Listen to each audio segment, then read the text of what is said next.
They say rejected mates don't survive. The pain of a severed bond, the agony of being unwanted by the one person fate chose for you, it breaks something fundamental in a wolf's soul. When Kira collapsed in the snow, bleeding and broken after her mate's rejection, she welcomed death. She had nothing left to live for. But then a massive black wolf emerged from the darkness, a rogue with golden eyes and a gentleness that defied everything she'd been taught about his kind. He curled his body around hers, sharing his warmth, refusing to let her surrender. And Kira would learn that sometimes the person who saves you isn't the one destiny chose, but the one who chooses you back. Chapter 1. The night everything shattered. The rejection happened on the night of the frost moon, when the pack gathered in the clearing and the air smelled of pine and anticipation.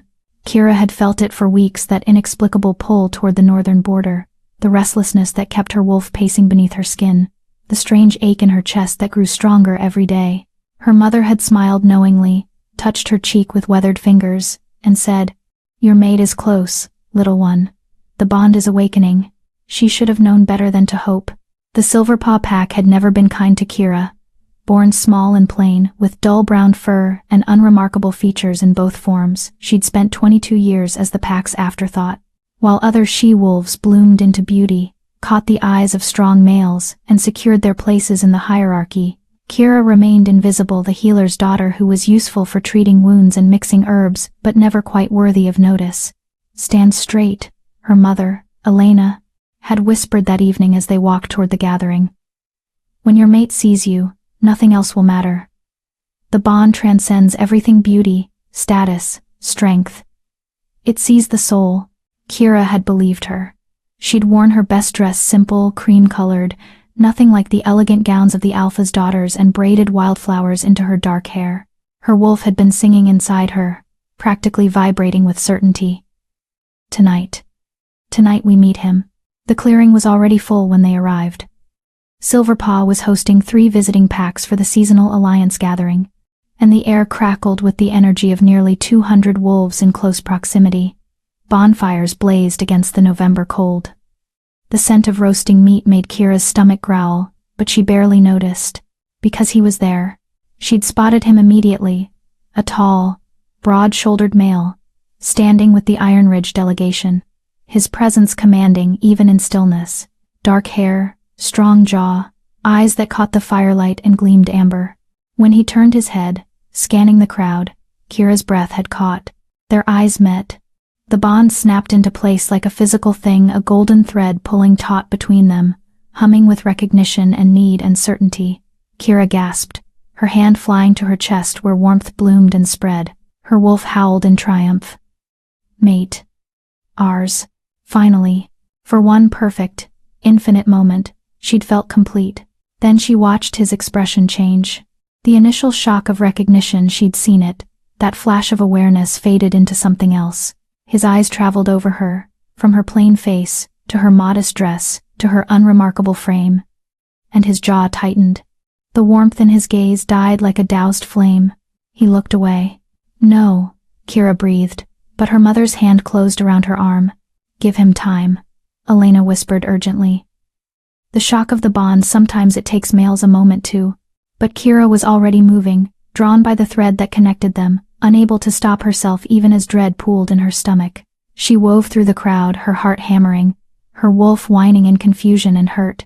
He was talking to Alpha Thorn when she approached Thorn, the leader of Silverpaw, whose cold gray eyes had never held anything but dismissal for Kira. Both males turned as she drew near, and she saw it again, that flicker of recognition in her mate's face, followed immediately by something that looked horribly like disappointment. "Excuse me," Kira managed, her voice barely steady.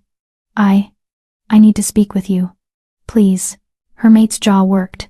Up close, he was even more imposing, easily 6'3", built like a warrior, radiating the kind of strength and dominance that made weaker wolves instinctively lower their eyes. Everything about him screamed Alpha bloodline, power, authority. Everything about him was so far above her it hurt to look at. "I'm in the middle of a conversation," he said, his tone flat. Not cruel, but worse, utterly indifferent, as though she were a stranger interrupting, not his fated mate. "I know," but Kira swallowed hard, very aware of Alpha Thorn watching this interaction with obvious interest. Can we talk privately? Just for a moment? Something flickered behind his eyes, guilt, maybe, or shame, but it vanished as quickly as it appeared. He glanced at Thorn, who was now smirking openly, clearly enjoying this spectacle. The healer's daughter, Thorn said, not bothering to hide his amusement. How unexpected. The moon goddess does work in mysterious ways. The words were polite, but the mockery underneath was sharp enough to draw blood. Kira felt her cheeks burn, but she kept her eyes on her mate, silently begging him to say something, to acknowledge the bond, to not let this powerful alpha humiliate her. He said nothing. Please, Kira whispered. Just 5 minutes. That's all I ask. For a long, terrible moment, he simply stared at her. Then he exhaled sharply through his nose, a sound of resignation, or maybe irritation, and jerked his head toward the tree line. 5 minutes. They walked in silence until the sounds of the gathering faded behind them, until they were alone among the dark trees with only the distant moon watching. Kira's whole body trembled from cold, from anticipation, from the bond that was now screaming at her to touch him, to close the distance, to complete what fate had started. What's your name? She asked softly. Damien. He didn't ask for hers. Damien Blackwood, second son of the Iron Ridge Alpha. Second son. Not heir to leadership, but still infinitely above her station. Still so far out of her reach it was laughable. I'm Kira Ashford. She wrapped her arms around herself, trying to control her shaking. You feel it too, don't you? The bond? His silence was answer enough. Then why? Her voice cracked. Why did you look at me like that? Like I was disappointing? Because you are. The words were delivered without inflection, without cruelty, which somehow made them worse. Simple statement of fact, as though he were commenting on the weather. Kira felt something break inside her chest. Don't pout. Kira, Damien continued, his voice taking on an edge of impatience. I'm being honest, which is more courtesy than most would give you. The moon goddess made a mistake. It happens rarely, but it happens. I'm destined to be Iron Ridge's beta when my brother becomes alpha. I need a mate who can stand beside me in that role, who can command respect, who can... He gestured vaguely at her, his meaning clear. You can't be that. You don't know me, Kira managed through numb lips. You don't know what I know enough. He cut her off, not unkindly, but with absolute finality. You're a healer's daughter from a mid-tier pack. You have no rank, no influence, no remarkable strength or beauty or skill that would elevate my position. In our world, mates are meant to make each other stronger. You would only make me weaker. Each word landed like a physical blow. Kira's wolf was howling now, keening in anguish at this rejection, at hearing their fated mate dismiss them as worthless. The bond between them pulled taut, straining, as though trying to force them together against Damien's will. The bond, she whispered desperately. Damien, you can't just ignore it. It'll hurt you too. Fighting a mate bond, it's bearable. He said it with such certainty, such cold calculation, that Kira realized this wasn't an impulsive decision. He'd already weighed the options, the pain of resisting the bond versus the social cost of accepting her, and decided she wasn't worth it. I've heard the stories. Yes, it'll be uncomfortable, but I'm strong enough to endure it, and eventually, the bond will fade. We'll both move on. Move on? Kira's laugh came out broken, edged with hysteria. You think we can just... That's not how it works. You're my mate. The only one I'll ever have. The moon goddess herself chose you for me. Then the moon goddess was wrong. Damien's eyes, those beautiful amber eyes she'd dreamed of for weeks without knowing they existed, were completely cold now. I'm sorry, Kira. I truly am. But I can't accept this bond. I won't. So what? The anger came then, sudden and hot, burning through her shock. You'll just...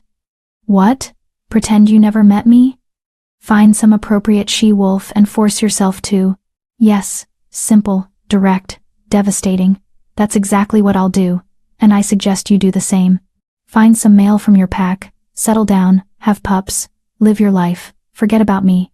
Forget about you? Kira's voice rose. You're my mate.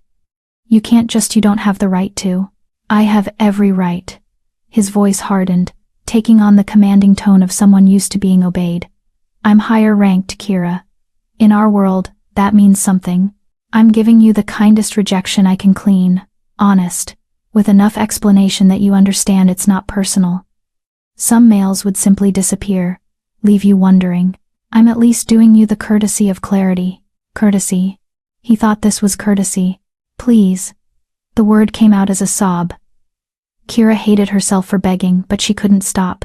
The bond was tearing at her, the rejection like acid in her veins. Please don't do this. Just give me a chance. Get to know me.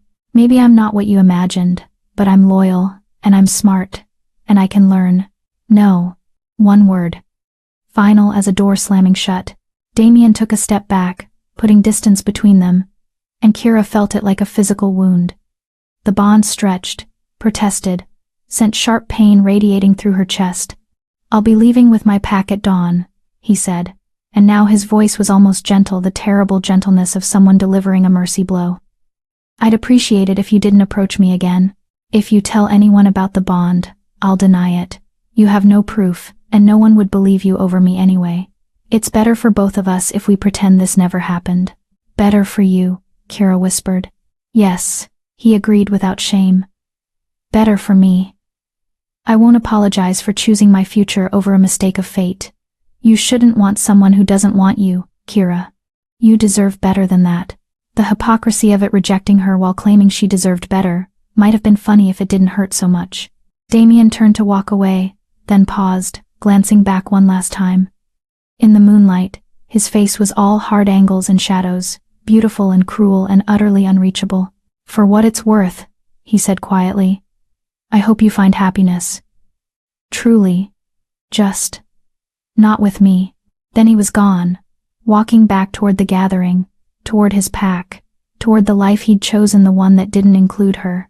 Kira stood alone among the trees, her arms wrapped tight around herself, trying to hold together a heart that was literally breaking.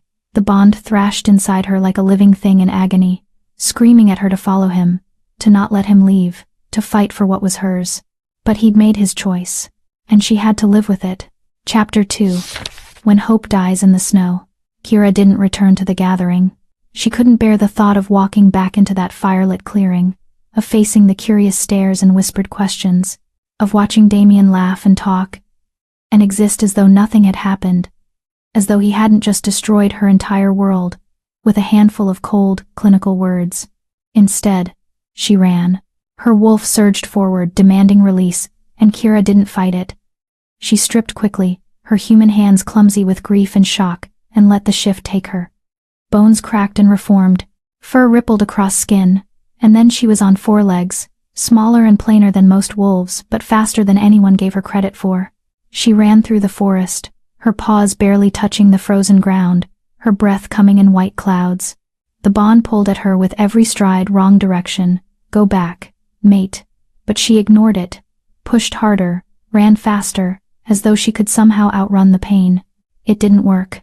By the time she reached the small cabin she shared with her mother on the eastern edge of pack territory, Kira was sobbing great, heaving gasps that shook her entire frame. She shifted back, stumbled to the door, and collapsed inside. Elena found her an hour later, curled on the floor in front of the dying fire, still naked, still crying. Oh, little one. Her mother's voice broke. Oh, my baby girl. Kira couldn't speak, couldn't explain. The bond was a living wound inside her chest, throbbing with every heartbeat, and each throb whispered the same terrible truth: rejected, unwanted, not enough, never enough. Elena wrapped a blanket around her daughter's shaking shoulders, then pulled her into her arms the way she had when Kira was small and the other pups were cruel. She rocked her gently, humming an old lullaby, and asked no questions. She didn't need to. A mother knows. He rejected me, Kira finally whispered against Elena's shoulder. Her voice was raw, shredded. My mate. He looked at me and decided I wasn't good enough. Elena's arms tightened. Tell me his name. No. Kira pulled back, wiping uselessly at her tear-stained face.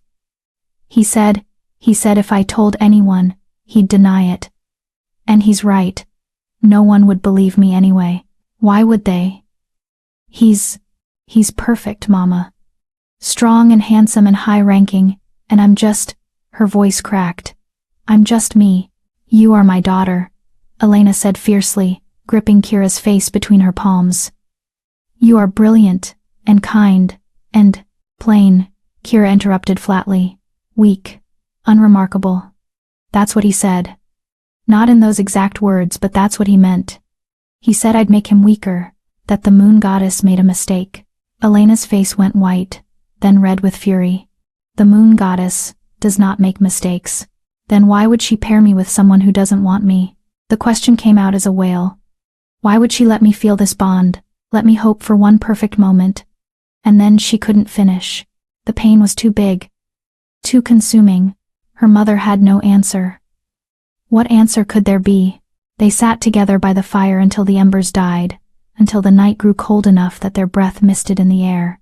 Then Elena helped Kira to bed, tucked the blankets around her like she was a child, and smoothed her hair back from her forehead. It will get better, Elena whispered, though her eyes said she wasn't sure she believed it. Time heals even this, little one, I promise. But Kira knew better. She'd heard the stories wolves who'd been rejected by their mates, who'd spent years in agony as the bond slowly withered and died inside them. Some went mad. Some wasted away. Some simply stopped, their wolves giving up, their human halves following close behind. She closed her eyes and prayed for sleep to take her. It didn't come. The next 3 days were hell. The visiting packs left at dawn as planned, and Kira stayed hidden in the cabin, claiming illness. It wasn't entirely a lie. She was sick, feverish and shaking, her body rejecting the reality of the broken bond. Every breath hurt. Every heartbeat was agony. And the worst part? She could still feel him. The bond hadn't died yet. It stretched between them like a poisoned thread. And even miles away, she sensed his anger, his guilt, his determination to forget her.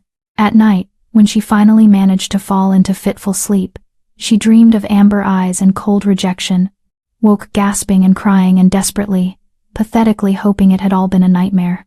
Elena tried everything. Healing teas that tasted of earth and bitterness. Poultices for the phantom pain in Kira's chest. Sleeping draughts that only made the dreams worse. Nothing helped. You need to eat, her mother pleaded on the third day, setting a bowl of stew beside Kira's bed. You've had nothing but water since. I can't. Even the smell made Kira's stomach turn. Mama, please, just let me be. Elena's expression crumpled, but she didn't argue. She simply sat on the edge of the bed, took Kira's hand, and held it while her daughter stared blankly at the ceiling. I need to tell you something, Elena said finally, her voice heavy with old pain. Something I should have told you years ago. Kira turned her head slightly, barely curious. Nothing seemed to matter anymore. Your father, Elena continued, squeezing Kira's hand. He was my mate, my true mate, and he rejected me too. That got Kira's attention. She pushed herself up on her elbows, staring at her mother in shock. What? Elena's smile was sad and crooked. I was 17. He was the alpha's son, destined for leadership, handsome, powerful, everything I'd dreamed of. When the bond snapped into place, I thought the moon goddess had blessed me beyond measure. She paused, her eyes distant. He took one look at me, a healer's apprentice with no rank or beauty, and made the same calculation your mate did. I wasn't good enough. I'd be a liability. Mama. Kira's voice was barely a whisper. I never knew. I never told you. I was ashamed. Foolishly. And I didn't want you to grow up afraid of finding your mate. Didn't want my pain to poison your hope. Elena laughed bitterly. I suppose that backfired spectacularly. What happened? Kira asked. To him, to you. He took a chosen mate, a beautiful, high-ranking she-wolf from a neighboring pack, had 3 strong sons, became alpha, just as he'd planned. Elena's voice was matter-of-fact. But Kira heard the old hurt underneath. The bond faded over time. It took almost 2 years, but eventually, I stopped feeling him. The pain became manageable. And you? I found your stepfather, not a mate bond, but something real nonetheless. We had you. Elena's expression softened. You, my little one, were worth every moment of that pain. You gave my life meaning when I thought I'd never find it again. It should have been comforting. A story of survival, of moving on, of finding happiness despite rejection. But all Kira could think was 2 years. 2 years of this agony before it faded. 2 years of feeling Damien's indifference like a knife in her chest. I don't know if I'm that strong, Mama, she whispered. You are. Elena's voice was fierce, certain. You're my daughter. You're stronger than you know. But Kira wasn't sure she believed that anymore. On the 4th day, Alpha Thorn summoned her. The order came through a young male wolf who knocked on their cabin door just after dawn, his expression carefully neutral. The Alpha requests Kira Ashford's presence in his den. Immediately, Kira's stomach dropped. She exchanged a glance with Elena, whose face had gone pale. She's still unwell. Elena started, but the messenger cut her off. Immediately, he repeated. Alpha's orders. There was no refusing a direct command from the pack Alpha. Kira forced herself out of bed, dressed in a simple tunic and leggings, and followed the messenger through the awakening pack grounds. Wolves stared as she passed, some curious, some pitying, all aware that being summoned by Thorn was rarely a good thing. The Alpha's den was a large cabin near the center of territory, built from dark wood and decorated with trophies from successful hunts. Thorn sat behind a massive desk, his gray eyes cold and assessing as Kira was ushered inside. Leave us, he told the messenger, who bowed and retreated, closing the door with an ominous click. Kira stood before the desk, her head lowered in automatic submission. Every instinct screamed at her to run, but she forced herself to stay still, to wait. You've been hiding, Thorn said conversationally. That's not like you, Kira. Usually you're quite dutiful, always available to heal injuries, mix remedies, serve the pack. But you've been indisposed. I apologize, Alpha. I was ill. You were rejected. He said it casually, as though commenting on the weather. By your mate. During the gathering, the blood drained from Kira's face. I don't know what you... Don't. Thorn's voice cracked like a whip. Don't insult my intelligence. I have eyes, girl. I saw the way you looked at the Iron Ridge Beta's son. I saw the bond snap into place. And I saw him walk away from you like you were nothing. Shame burned hot in Kira's chest. She'd thought they'd been subtle, that no one had noticed. But of course Thorn had noticed. He noticed everything. It's what made him a successful, if cruel, Alpha. It must have been humiliating. Thorn continued, his tone almost sympathetic. Almost. To be rejected so publicly. To have your mate take one look at you and decide you weren't worth the trouble. Tell me, Kira, how does that feel?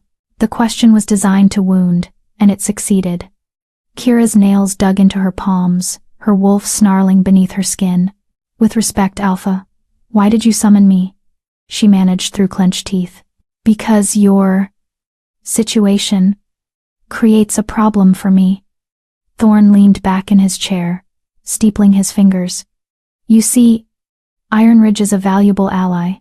Strong military force, strategic territory, excellent trade relationships.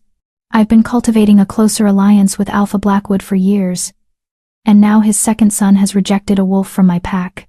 That's not your concern. Everything in this pack is my concern. Thorn's fist slammed down on the desk, making Kira flinch. Do you think Blackwood wants his son's rejection broadcast to every pack in the region? Do you think he wants the gossip, the questions about his son's judgment? Of course not. Which means, I need to ensure this stays quiet. Understanding dawned, cold and terrible. You want me to deny it. I want you to forget it. Thorn's eyes were hard as flint. You never met your mate. The bond never formed. As far as anyone knows, you've been ill with a normal sickness, nothing more. Do you understand? And if I don't agree? The smile he gave her was cruel. Then I'll have no choice but to exile you from the pack. For spreading malicious lies about an allied Alpha's son. For attempting to force a bond that doesn't exist.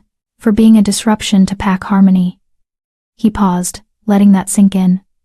Your mother, of course, would be welcome to stay. But you'd be declared rogue. No pack, no protection, no territory. How long do you think you'd survive the winter alone? It wasn't a threat, it was a promise. Kira felt something inside her crack even further, some last desperate hope that someone, somewhere, might care about her pain. But of course not. She was nothing. Easily sacrificed for political convenience. "I understand, Alpha," she heard herself say. The words tasted like ash. "Good." Thorn's smile widened. "I'm glad we could reach an understanding. You're dismissed." Kira turned to leave, her legs somehow carrying her toward the door, despite the numbness spreading through her body. "Oh, and Kira?" Thorn's voice stopped her at the threshold. "I'd suggest you recover from your illness soon. The pack needs its healer functional. Your feelings are your own problem. Don't let them interfere with your duties again." She didn't trust herself to speak. She simply nodded and fled. The snow started falling that afternoon. Kira walked through it aimlessly, her thin jacket providing little protection against the bitter cold. She didn't care. The physical cold was nothing compared to the ice spreading through her chest, freezing her from the inside out. "Forget it," Thorn had ordered, as though she could simply stop feeling the bond. As though she could erase Damien from her mind by force of will. As though she hadn't already lost everything. She found herself at the northern border without consciously choosing the direction, the same border where she'd first felt the pull toward her mate. The bond was quieter now, muffled by distance and rejection, but it still hummed beneath her skin. Still reminded her, with every breath, that somewhere out there was the other half of her soul, the half that didn't want her. "I can't do this," Kira whispered to the falling snow. "Mama, I'm sorry. I can't." 2 years of this pain. 2 years of feeling him, knowing he was alive and well and happy without her. 2 years of being nothing, meaning nothing, mattering to no one. She couldn't survive it. She knew that now with bone-deep certainty. Her wolf stirred, confused and hurt. "What are you thinking?" "I'm thinking," Kira thought back, "that maybe being rogue wouldn't be worse than this. Maybe exile would be a mercy. You'll die out there. I'm dying anyway. At least it would be faster." She stood at the border for a long time, watching the snow fall, feeling the cold seep deeper. It would be so easy, just keep walking, cross into no man's territory, become rogue, become nothing. Let the winter take her. At least then the pain would stop. Kira took one step forward, then another, and then she heard it, a howl in the distance, deep and resonant and utterly unfamiliar. Her wolf's head snapped up. What was that? Another howl joined the first, then another, until the air was full of them, not her pack. Not any pack she recognized. The sounds were coming from deeper in the unclaimed territory, the dangerous zone where rogues and ferals roamed. She should turn back. Should retreat to safety. Instead, Kira found herself walking forward, drawn by some instinct she didn't understand. The snow fell harder, the wind picked up, and the cold bit deep into her bones. But she kept going, following the howls, chasing something she couldn't name. Maybe death, maybe meaning. Maybe just an end to the agony. The last thing she remembered clearly was the snow beneath her feet turning red, her own blood. She realized distantly, from cuts she hadn't noticed making. Her vision blurred, her legs gave out, and as she fell, as the white world tilted and spun and went dark, Kira felt something strange. The bond flared one last time, bright and sharp and desperate. Then nothing. Chapter 3. The Rogue with Golden Eyes. Warmth. That was the first thing Kira became aware of, unexpected, blessed warmth surrounding her like a cocoon. She tried to open her eyes, but her lids were too heavy, her body too exhausted. Everything felt distant, muffled, as though she were underwater. She should be dead. The thought drifted through her consciousness, without panic or fear. She'd collapsed in the snow, bleeding and broken. The cold should have taken her. The rogues should have found her. By all logic, she should have died alone in the unclaimed territory. But she was warm, and she could hear breathing slow, steady, rhythmic. Not her own. Something else. Someone else. Kira forced her eyes open, blinking against the dim light. At first, she couldn't make sense of what she was seeing. Dark fur, black as midnight, thick and soft, rising and falling with each breath. She was pressed against it, curled into it, her body tucked against a massive frame that radiated heat like a furnace. A wolf. An enormous black wolf. Her wolf stirred sluggishly inside her, confused. Where are we? Who is this? Kira tried to move, to pull away, but her body refused to cooperate. Every muscle ached. Her head throbbed. When she managed to lift one trembling hand, she saw her fingers were still blue-tinged from cold, though feeling was slowly returning in painful tingles. The black wolf shifted, and Kira froze. She'd thought it was asleep, but now she realized it had been watching her, waiting for her to wake. A large head lifted, turned toward her, and she found herself staring into eyes that glowed like molten gold in the darkness. Not amber like Damien's. Pure gold, ancient and knowing and utterly wild. Rogue, her wolf whispered in alarm. Has to be. No pack scent.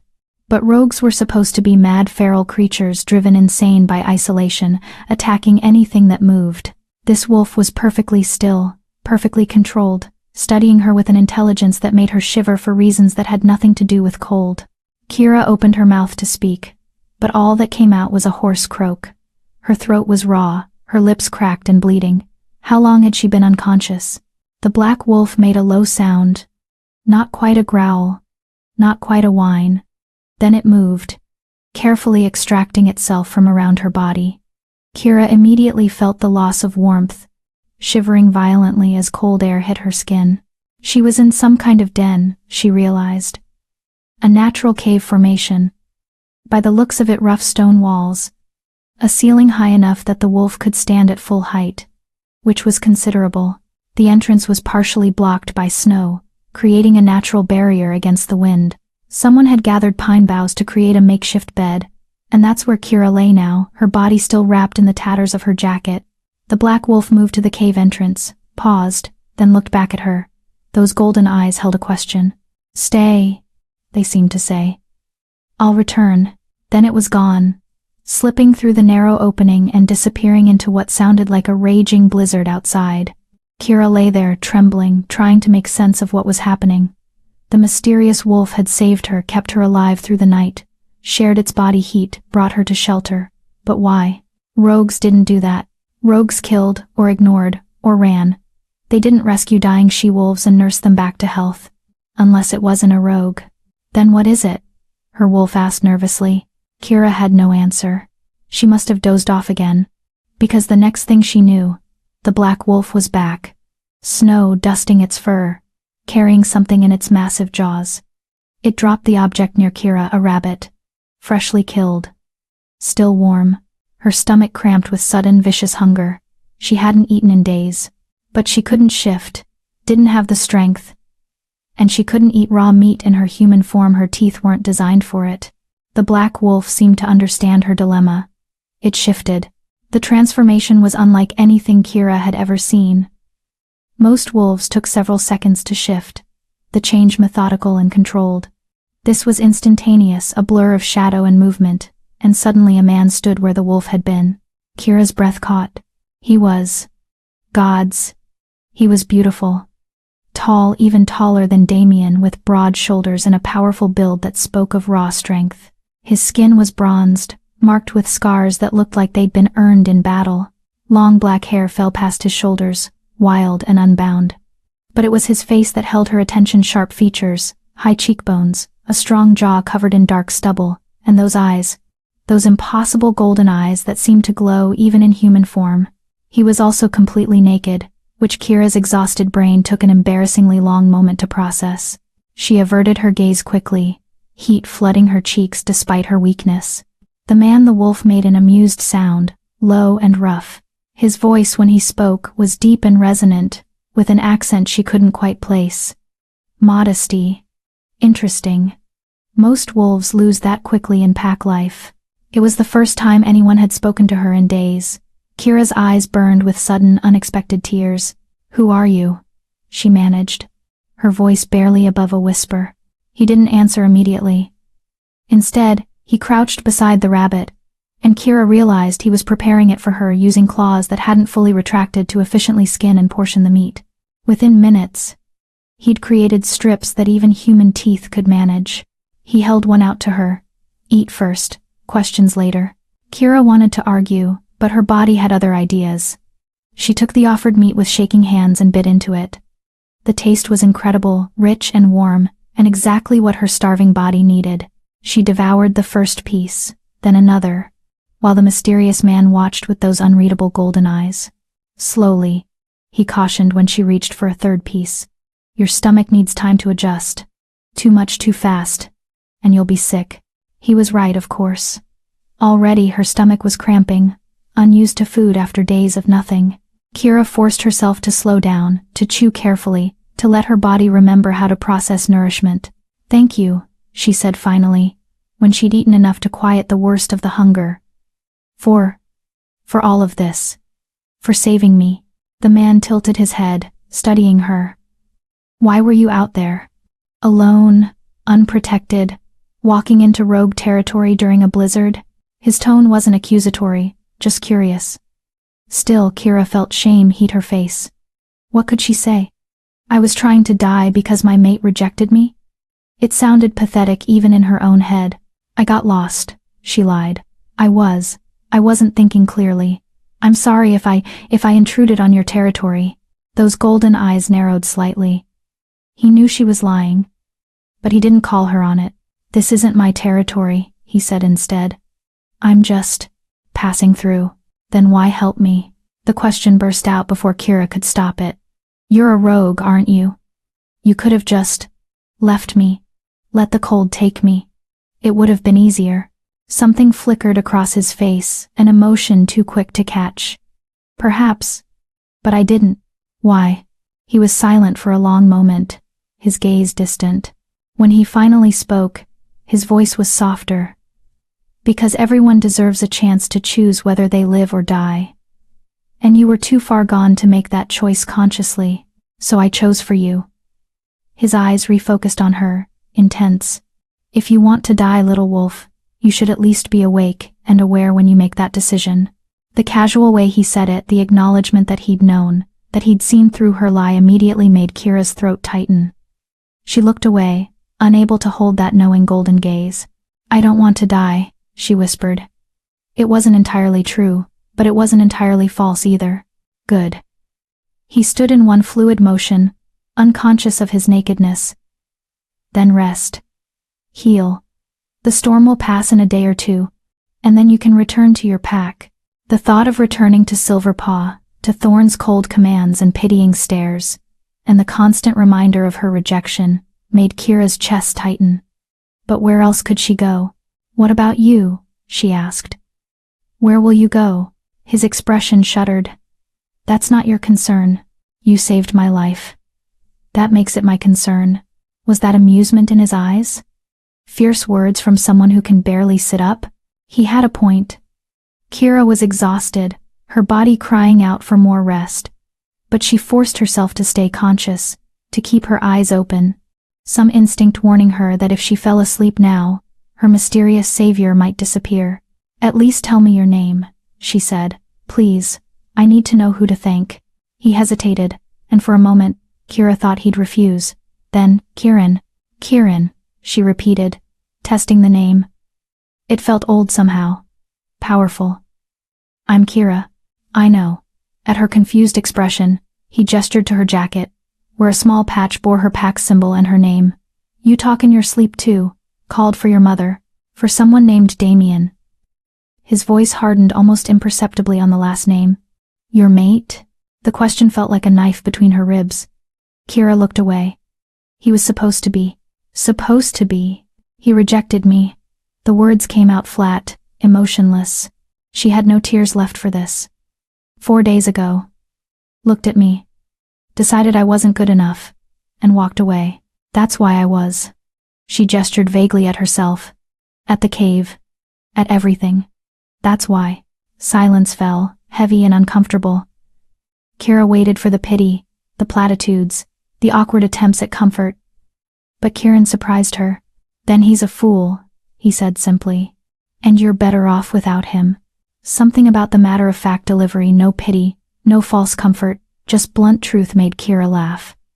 It came out broken and slightly hysterical, but it was genuine. I don't feel better off, she admitted. I feel like I'm dying. The bond, it's still there, still pulling, and every second it reminds me that he's out there somewhere, living his life, while I'm... She trailed off, unable to finish. Kieran moved closer, crouched down so they were eye level. Up close, Kira could see the scars that marked his body, claw marks across his chest, bite marks on his shoulder. A particularly nasty one that traced from his collarbone to his hip. Whatever life this man had lived, it had been violent. The bond will fade, he said quietly. It takes time, and it hurts like hell, but it will fade. You'll survive this, Kira. Even when you don't think you can, even when the pain feels infinite, you'll survive. You sound like you know from experience. His jaw tightened. I do. Your mate rejected you too? No. His voice went cold, distant. She died. 3 years ago. Killed by hunters who didn't care that we were sentient, thinking beings. To them, we were just animals to be hunted for sport. The pain in those words was raw, unhealed. Kira's heart clenched in sympathy. I'm so sorry. Don't be. Kieran stood abruptly, turning away. It was a long time ago. I've moved on. But he hadn't. Kira could hear it in his voice, see it in the rigid set of his shoulders. He'd survived his mate's death, yes. But he hadn't moved on. He'd just learned to carry the grief, to function despite it. Like she'd have to learn to carry her rejection. The bond, she said softly. When your mate died, did it break immediately? Yes. He didn't turn around. Like a rope snapping. One moment she was there, the next. Nothing. Just silence where she used to be. Does the silence get easier? Finally he looked back at her. His expression was carefully neutral, but his eyes held an ocean of pain. No. You just get better at living with it.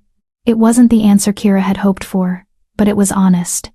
And somehow, that honesty was more comforting than any false promise could have been. Rest now, Kieran said, his voice gentling. You need sleep to heal. I'll keep watch. But you need rest too. I'm fine. Rogues don't sleep much anyway. Too dangerous. He moved to the cave entrance, settling into a position where he could watch both her and the world outside. Sleep, little wolf. You're safe here, I promise. And despite everything, despite the strangeness of the situation, despite barely knowing this man, despite every instinct that should have warned her against trusting a rogue, Kira believed him. She let her eyes drift closed. Let exhaustion pull her under. And for the first time in days she slept without nightmares.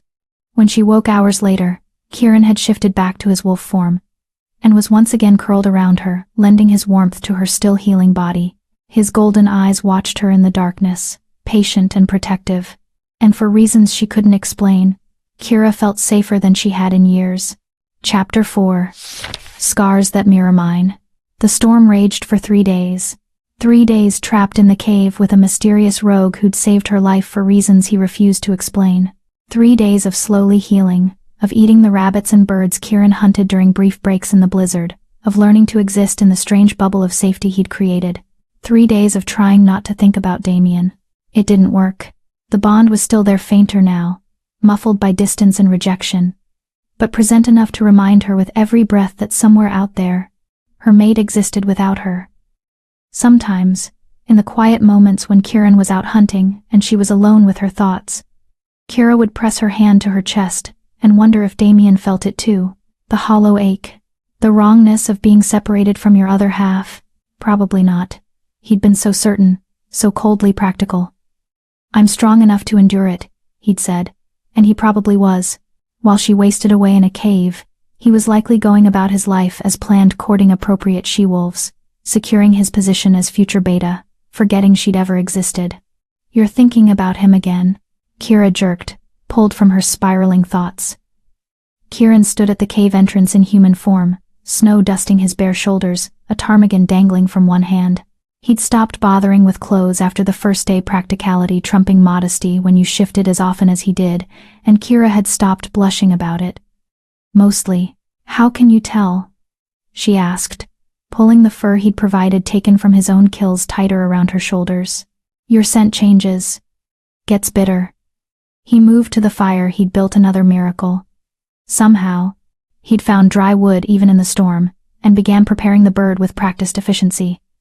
Grief has a smell, so does anger. Right now, you're radiating both. Kira looked away. I can't help it. The bond. I know. His voice was surprisingly gentle. But dwelling on it only makes it worse. Trust me. I spent the first year after Mira died doing nothing but dwelling. It nearly destroyed me.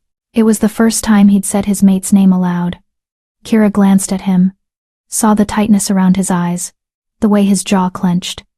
Even after 3 years, the wound was still raw. What was she like? Kira asked softly. Mira? Kieran was silent for so long she thought he wouldn't answer. Then, slowly, he began to speak. Strong, fierce. Had a laugh that could light up the darkest room. A small, sad smile curved his lips. She was a warrior, better fighter than most of the males in our pack, which drove them crazy. Challenged me for dominance 3 times before we discovered the mate bond. He paused, his hands stilling on the bird.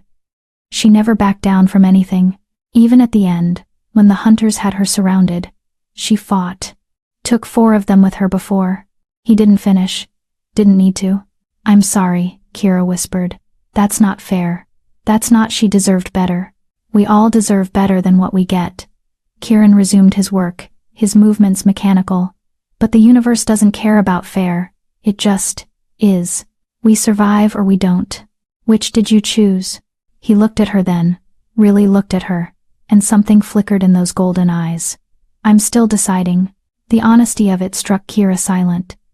Here was this powerful, dangerous male who'd lived 3 years past his mate's death, and he still didn't know if he'd truly chosen survival, or just postponed the alternative. They were more alike than she'd realized. The bird's ready, Kieran said, breaking the heavy moment. He offered her a portion, perfectly cooked over the fire. Eat. You're still too thin.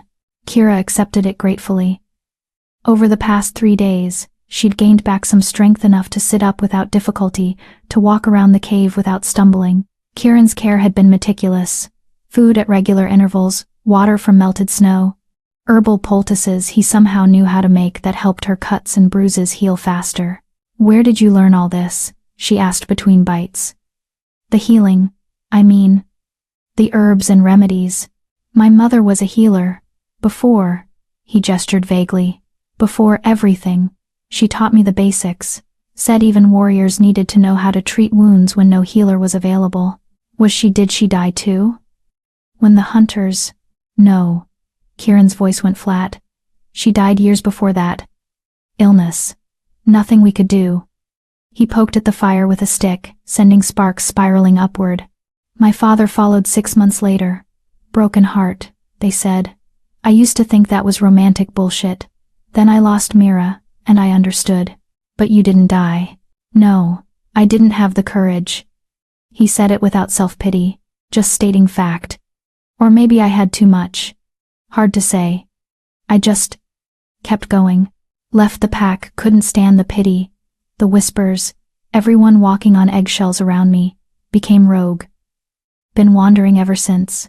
Kira tried to imagine it. Years of solitude, no pack bonds, no home, just endless movement through territories that weren't yours. It sounded like a special kind of hell. Don't you get lonely? Kieran's laugh was harsh. Every single day. But lonely is better than staying somewhere that reminds you of everything you lost. At least out here, the pain is clean. Simple. I don't think pain is ever simple. No, he agreed quietly. I suppose it's not. They ate in silence for a while, the only sounds the crackling of the fire and the howling wind outside. Kira found herself studying Kieran when he wasn't looking, the way firelight played across his scarred skin, the carefully controlled set of his shoulders, the profound sadness that seemed to emanate from him even when he smiled. He was beautiful and broken, dangerous and gentle, and she had no idea what to make of him. The storm's dying, Kieran said suddenly, tilting his head toward the entrance. Should be clear enough to travel by tomorrow morning. Kira's stomach dropped. Oh, I'll take you back to your pack's border. Make sure you get home safely. He didn't look at her as he said it. His attention fixed on the fire. You'll need to come up with a story. Can't tell them you were with a rogue. They'd have questions you don't want to answer. Right. Of course. Kira swallowed hard against the unexpected lump in her throat. She should be relieved, happy to return home, to her mother, to familiar territory, but instead, she felt bereft. What will you tell them happened to me? That you got caught in the storm. took shelter in a cave, survived on your own until the weather cleared. His golden eyes finally met hers. No one needs to know I was here. But you saved my life, which means nothing if telling the truth gets you exiled or worse. Kieran's voice was firm. Your alpha sounds like the type who'd punish you for associating with a rogue, even if you had no choice. Better to lie. He was right, of course. Thorn would absolutely use her encounter with Kieran against her, especially since he'd already threatened exile once. But the thought of pretending the past 3 days hadn't happened, of erasing Kieran from her story entirely, felt wrong. Will I see you again? The question escaped before Kira could stop it. Kieran's expression shuddered. No, that wouldn't be wise. Why not? Because I'm rogue, Kira. No pack, no territory, no place in civilized wolf society.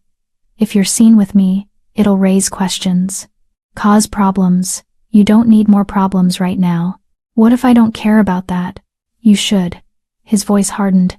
You think your life is difficult now? Try being rogue. Try having every pack you encounter treat you like a disease, like something to be driven off or killed. Try living every day, knowing you don't belong anywhere, that you'll never belong anywhere again. It's not romantic, Kira. It's hell. Then why do you do it? She challenged. If it's so terrible, why not join a new pack? Start over? Because, he cut himself off, jaw clenching. Then, more quietly, because the only pack I ever wanted to belong to is the one Mira was part of, and I can't go back there. Too many memories, too much pain, so I stay rogue, and I survive, and I try not to think about what I've lost. The rawness in his voice made Kira's heart ache.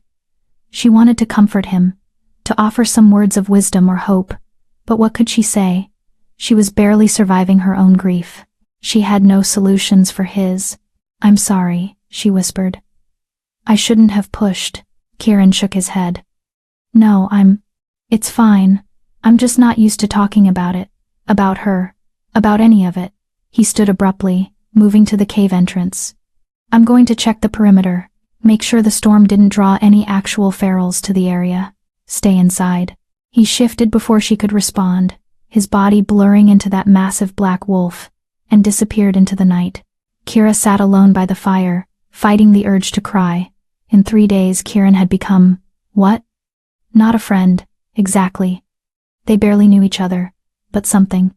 Someone who understood pain and loss and the terrible weight of surviving when part of you had died. And tomorrow, she'd return to Silverpaw, and never see him again. The thought hurt more than it should have. Kieran didn't return for hours. Kira tried to sleep, but anxiety kept her awake. What if he'd encountered ferals? What if he was hurt? What if he decided to just leave? To abandon her here with enough supplies to make it home but without saying goodbye? That last thought bothered her more than the others. Finally, near dawn, she heard movement at the cave entrance. Kieran slipped inside in wolf form, snow clinging to his dark fur. He shook himself, then shifted back to human, and Kira's breath caught. He was bleeding. Not badly shallow cuts along his ribs, a deeper gash on his shoulder but definitely bleeding. And trying to hide it, judging by the way he angled his body to keep the injuries out of her line of sight. What happened? Kira demanded, sitting up. Nothing, just a minor. You're bleeding. That's not nothing. She pushed herself to her feet, ignoring the lingering weakness in her legs. Let me see. I'm fine, Kieran. She used the same firm tone her mother employed when treating stubborn patients. I'm a healer's daughter. I've been training since I was 12. Let me see the wounds. He hesitated, clearly torn between pride and practicality. Finally, he sighed and moved closer to the fire where the light was better. The cuts were from claws another wolf, Kira realized with a chill. You fought something. 3 ferals, Kieran confirmed, his voice casual despite the injuries. Drawn by the storm, like I thought. They're dealt with now. You fought 3 ferals alone. Kira's voice rose. Are you insane? You could have been killed. But I wasn't. He watched her with those unsettling golden eyes as she examined his wounds. I've survived worse. That's not. She cut herself off, forcing calm. Getting angry wouldn't help. Do you have any of the herbs left? The ones you used on my cuts? Some. In the pack by the wall. Kira retrieved the small bundle, recognizing most of the plants immediately. Her mother had taught her well. Working quickly, she made a poultice, her hands steady despite the flutter of nervousness in her stomach. This might sting, she warned. I can handle, Kieran hissed as she applied the mixture to the gash on his shoulder. Gods, woman, what's in that? Yarrow, golden seal, and a few other things. It'll prevent infection and speed healing. She worked carefully, her fingers gentle despite his wince. You need to be more careful. Fighting 3 ferals alone is reckless. I was protecting you. The words hung in the air between them. Kira's hands stilled. You could have just scared them off, she said softly. You didn't have to fight them. Yes, I did. Kieran's voice was quiet but absolute. If I'd just driven them away, they would have circled back. Tracked your scent. I couldn't risk that. Why? The question came out barely louder than a whisper. Why do you care? I'm just some broken she-wolf you found in the snow. You don't owe me anything. He was silent for a long moment. When he finally spoke, his voice was rough with emotion. Because when I found you, you reminded me of myself. 3 years ago, right after Mira died, I wandered into rogue territory. Didn't care if I lived or died, almost hoped something would end it for me. But a rogue found me, old male, half mad from isolation. But he still had enough humanity left to drag me to shelter, kept me alive when I didn't want to be alive. And when I was strong enough to leave, he told me something I've never forgotten. What did he tell you? Kieran met her eyes. He said, the universe takes and takes and takes. But sometimes, when you least expect it, it gives you a chance to pass on the kindness someone once showed you. Don't waste it. Kira's throat tightened. So you saved me because someone once saved you. Yes. And because... He hesitated, then continued softly. Because I looked at you lying in the snow, and I saw myself. Broken. Lost. Convinced you weren't worth saving. And I thought, if someone could save me, someone could look at the wreck I was, and decide I deserved to live, then you deserved the same chance. A tear slipped down Kira's cheek before she could stop it. Thank you. For seeing me. For choosing to save me when I couldn't save myself. Kieran reached up, his hand cupping her face, his thumb gently wiping away the tear. The gesture was tender, almost intimate, and Kira's breath caught. You're stronger than you think, he said quietly. The fact that you're still here, still breathing, still fighting, that takes courage. Don't let anyone tell you otherwise. Not your alpha, not your pack, and especially not the mate who was too blind to see your worth. More tears came then. But they weren't tears of grief. They were something else, relief, maybe, or gratitude, or the simple release of being seen and valued by someone when she'd felt invisible for so long. Kieran pulled her into his arms, and Kira went without thinking, pressing her face against his bare chest and letting herself cry. He held her through it, one hand stroking her hair, his presence solid and comforting in a way nothing else had been since Damien's rejection. I don't want to go back, she whispered against his skin. I don't want to return to the pack and pretend everything's fine. I don't want to see Thorn's cold eyes or hear the whispers or feel the bond pulling at me every day, reminding me of what I lost. I know. Kieran's voice rumbled through his chest. But you have to. Your mother is there. Your life is there. You can't run from pain, Kira. Believe me, I've tried. It follows you wherever you go. Then what do? You survive, one day at a time, one breath at a time. You let the bond fade slowly. You build a life for yourself that has nothing to do with Damien. And eventually, maybe not soon, but eventually it'll hurt less. He pulled back slightly, tilting her chin up so she had to meet his eyes. And if you ever feel like you can't take another step, like the pain is too much, you remember that you survived this. You survived rejection, and grief, and nearly freezing to death. You're stronger than you know. Kira wanted to believe him. Wanted to hold on to his words like a lifeline. Will you really never come back? She asked. Will I really never see you again? Kieran's expression was pained.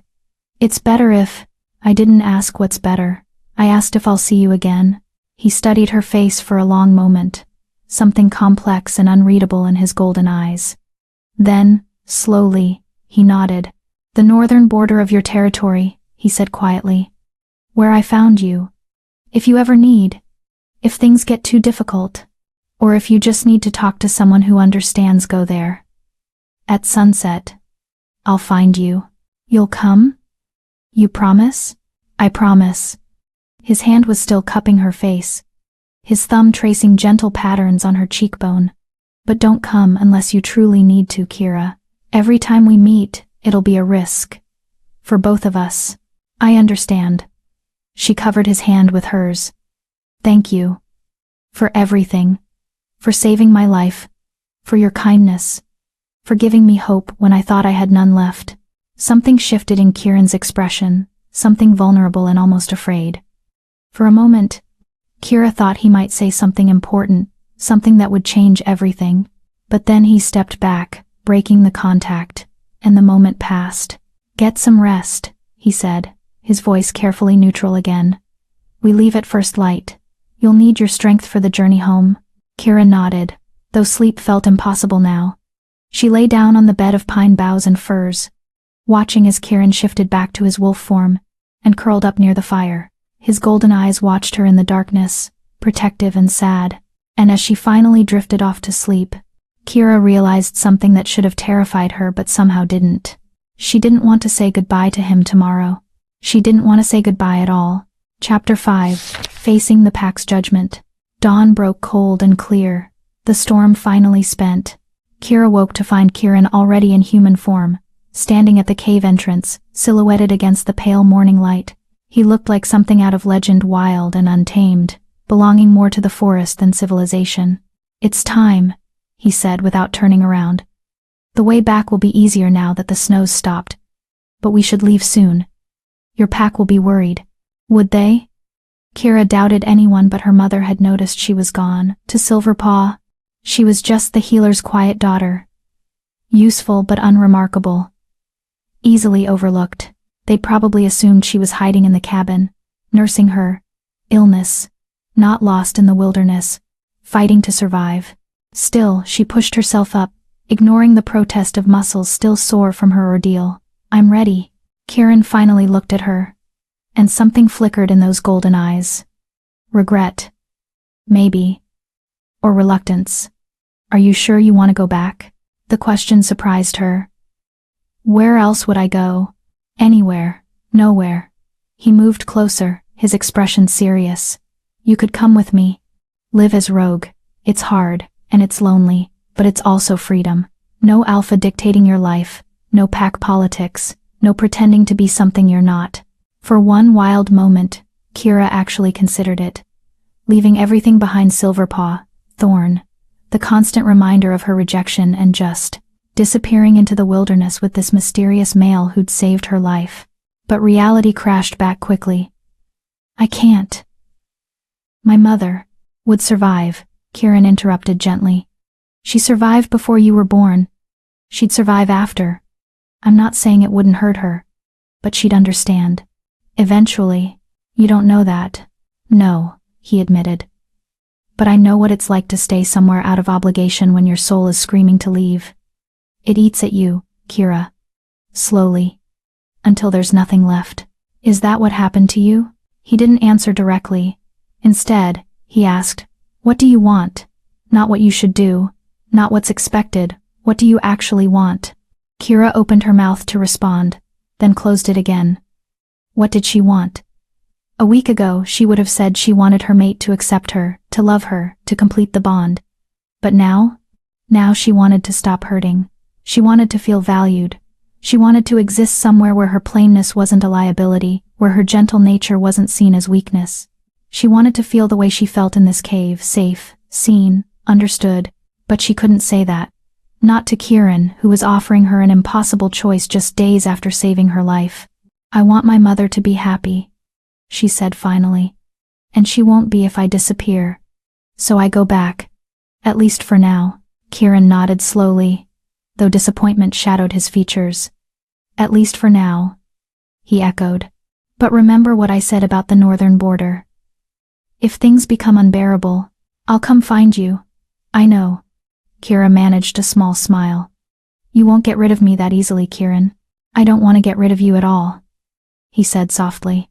Then, as if realizing how that sounded, he cleared his throat and turned away. We should go. Shift. It'll be faster, and you'll need all 4 legs for the terrain. Kira obeyed, letting the change take her. Her wolf form felt stronger than it had in days, still not fully healed, but functional. The brown fur that had always seemed so dull now felt appropriate, camouflaged against the winter landscape. Kieran shifted beside her, and Kira had to suppress a whine at the sheer size of him. His wolf form was massive, easily twice her size, all muscle and midnight fur and those glowing golden eyes. He looked like the wolves from old stories, the ones that hunted gods and swallowed moons. He looked like something that should have terrified her. Instead, she felt safe. Follow me, Kieran's voice said in her mind. And Kira startled. Rogues weren't supposed to be able to mind speak. That ability came from pack bonds, from the shared connection between wolves who belonged to the same group. How are you? I'll explain later. For now, just follow. Step where I step. The snow hides dangers. They set off through the winter forest, Kieran leading with confident strides, Kira following close behind. True to his word, he chose their path, carefully avoiding areas where the snow lay too deep, skirting around frozen streams, picking routes that kept them hidden from view. The journey took hours. Kira's legs burned. Her lungs ached from the cold air, but she pushed on. Kieran set a steady pace, neither too fast nor too slow, occasionally glancing back to make sure she was keeping up. You're doing well, he said at one point, approval warm in his mental voice. Most wolves in your condition wouldn't have made it this far. Most wolves haven't had your excellent care, Kira responded, then hesitated. Can I ask you something? Always. How can we mind speak? I thought rogues lost that ability when they left their packs. Kieran was silent for several strides. When he finally answered, his voice was careful. Most do. But I'm different. My wolf is stronger than average. Has been since birth. My alpha thought it meant I'd be pack leader someday. A bitter laugh echoed through the mental link. What makes you different? That, Kieran said firmly, is a story for another time. Look, we're almost to your border. Kira's heart sank even as relief flooded through her exhausted body. Almost home. Almost back to reality. To her mother's worried embrace and Thorn's cold commands, and the hollow ache where her mate bond should have been whole. Almost back to a life that no longer fit. They stopped at the edge of Silverpaw territory, hidden in a thick copse of evergreens.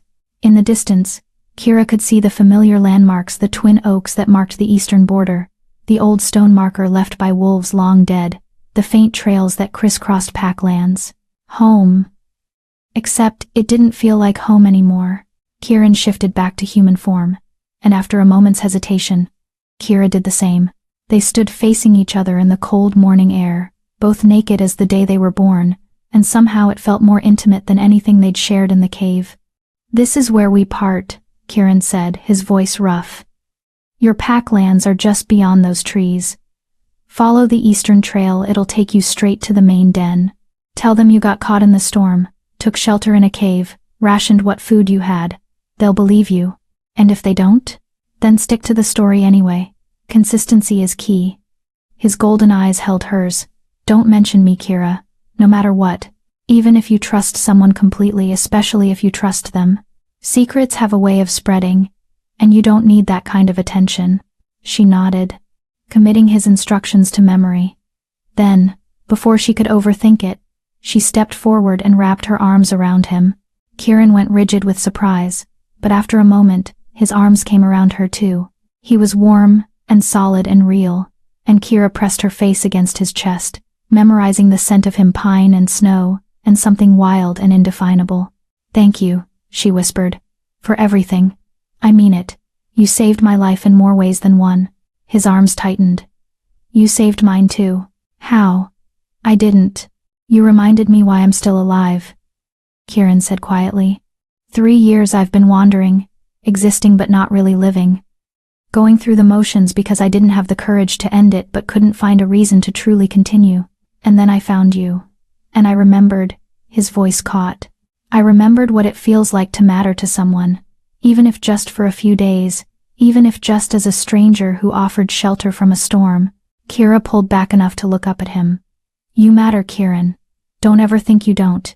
You're kind and brave and— Don't, he interrupted, but his voice was gentle. Don't make me into something I'm not. I'm just a rogue who got lucky enough to help someone who needed it. You're more than that. To you, maybe. Right now.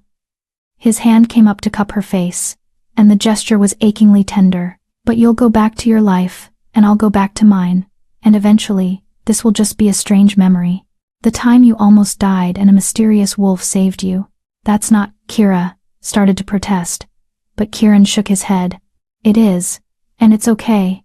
It has to be okay, because anything else is. He trailed off, conflict clear in his expression. Anything else is complicated, dangerous, wrong. Why wrong? Because I'm rogue. Because you're dealing with a rejected mate bond. Because we barely know each other. And whatever this is— he gestured between them. It's not real. It's just two broken people finding comfort in shared pain. His words should have hurt, should have felt like another rejection. But Kira saw the lie in them, heard it in the unsteadiness of his voice. Whatever this was between them, it might be complicated and dangerous, but it wasn't nothing. You're scared, she said softly. Karen's jaw tightened. I'm practical. You're scared, she repeated. Of feeling something again. Of caring about someone who might— She hesitated, then forged ahead. Who might leave you. Like Mira did. Mira didn't leave. She was taken. But the result is the same, isn't it? She's gone. And you're still here. And you've spent 3 years making sure you never care about anyone enough to feel that kind of pain again. Kira's hand covered his, still pressed against her cheek. I'm not asking you to love me, Kieran. I'm not asking for anything except honesty. Don't pretend this meant nothing when we both know it meant something. For a long moment, he just stared at her. Then, slowly, he leaned down and pressed his forehead against hers. The gesture was intimate, vulnerable, and Kira's eyes drifted closed. You terrify me, Kieran whispered. Because you're right. This did mean something. You mean something. And I don't know what to do with that. You don't have to do anything. Just don't disappear. Don't make me promises about the northern border and then never show up. I've had enough people walk away from me. I won't, I promise. He pulled back, and his eyes were fierce. If you come to the border, I'll be there, no matter what. Even if it takes days. Even if it's dangerous, I'll find you. Good. Kira managed a wobbly smile. Because I have a feeling I'm going to need a friend in the coming weeks. A friend. Kieran tested the word, then nodded. Yes. I can be that. I can be your friend. It wasn't everything Kira felt building between them, but it was enough. For now. I should go, she said reluctantly. My mother will be frantic. I know. Go. Kieran stepped back, putting distance between them. Remember the story. Stick to it. And Kira? He waited until she met his eyes. Be careful. You're Alpha, I don't trust him. The way you described him, the threats he made, just be careful. I will. She shifted, letting her wolf take over, and cast one last look at Kieran's human form standing among the trees. He looked lonely already, like a shadow separating from the world. Then she turned and ran toward Silverpaw territory, toward home, toward whatever awaited her there. Elena was indeed frantic. Kira had barely crossed into Packlands when her mother's scent hit her sharp with fear and exhaustion. Following it, Kira found Elena near the Twin Oaks, clearly searching, her human face pale and drawn. Kira! Elena's cry was equal parts relief and anguish. Oh gods, baby. Kira shifted quickly, stumbling into her mother's arms. I'm okay, Mama. I'm okay. Okay? You've been gone for 4 days. 4 days, Kira. I thought— Elena's voice broke. I thought you'd done something terrible, after what happened with your mate. After how devastated you were. I thought— I got lost, Kira interrupted, hating the lie but knowing it was necessary. The storm came up so fast, and I couldn't find my way back. I took shelter in a cave, rationed what little food I had. She pulled back, meeting her mother's eyes. I'm sorry. I didn't mean to scare you. Elena cupped Kira's face in shaking hands. studying her daughter's features as if memorizing them. "You're thinner. Pale. But..." Her healer's eyes swept over Kira's body. "No major injuries. How did you survive 4 days in that storm?" "The cave was deep, protected, and I got lucky." "Not entirely a lie." "I'm sorry, Mama. I should have been more careful. We need to get you home, get you warm, fed." Elena wrapped an arm around Kira's waist, supporting her. "Can you walk? Or should I call for help?" "I can walk." Kira didn't want more attention than necessary. "Just, let's go slow." They made their way back to the cabin together, Elena keeping up a steady stream of worried chatter how she'd searched for 2 days before the storm made it impossible, how she'd gone to Thorn but he'd refused to send out search parties during the blizzard, how she'd been preparing to venture out again this morning despite the danger. Kira listened with half an ear, most of her attention focused on not revealing anything about Kieran. Every instinct screamed to tell her mother the truth that she'd been saved, cared for, given hope when she'd had none. But Kieran's warnings echoed in her mind. Secrets have a way of spreading. Back in the cabin, Elena fussed over her hot tea, warm broth, clean clothes, medicinal herbs. Kira submitted to all of it, answering her mother's questions with carefully crafted half-truths. "The Alpha will want to see you," Elena said finally, worry creasing her brow. "He was displeased that you disappeared. Said it reflected poorly on the pack to have wolves wandering off during important alliance gatherings." Of course he did. Thorn would find a way to make even her near death about pack politics. "I'll speak with him tomorrow," Kira said, exhaustion pulling at her. "Right now I just want to sleep." "Of course, little one." Elena kissed her forehead. "I'm just so glad you're safe. When I thought I might lose you." She didn't finish, but she didn't need to. Kira hugged her mother tight. "I'm here. I'm okay, I promise." But as she lay in her own bed that night, clean and warm and safe, Kira stared at the ceiling and wondered if okay was just another lie she'd have to learn to tell.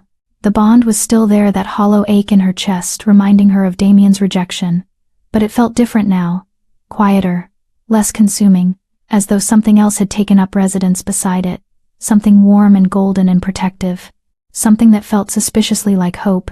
Kira pressed her hand to her chest and thought of golden eyes in the darkness, of a black wolf curled around her to keep her warm, of a broken male who'd chosen to save her when he could barely save himself. The northern border, he'd promised.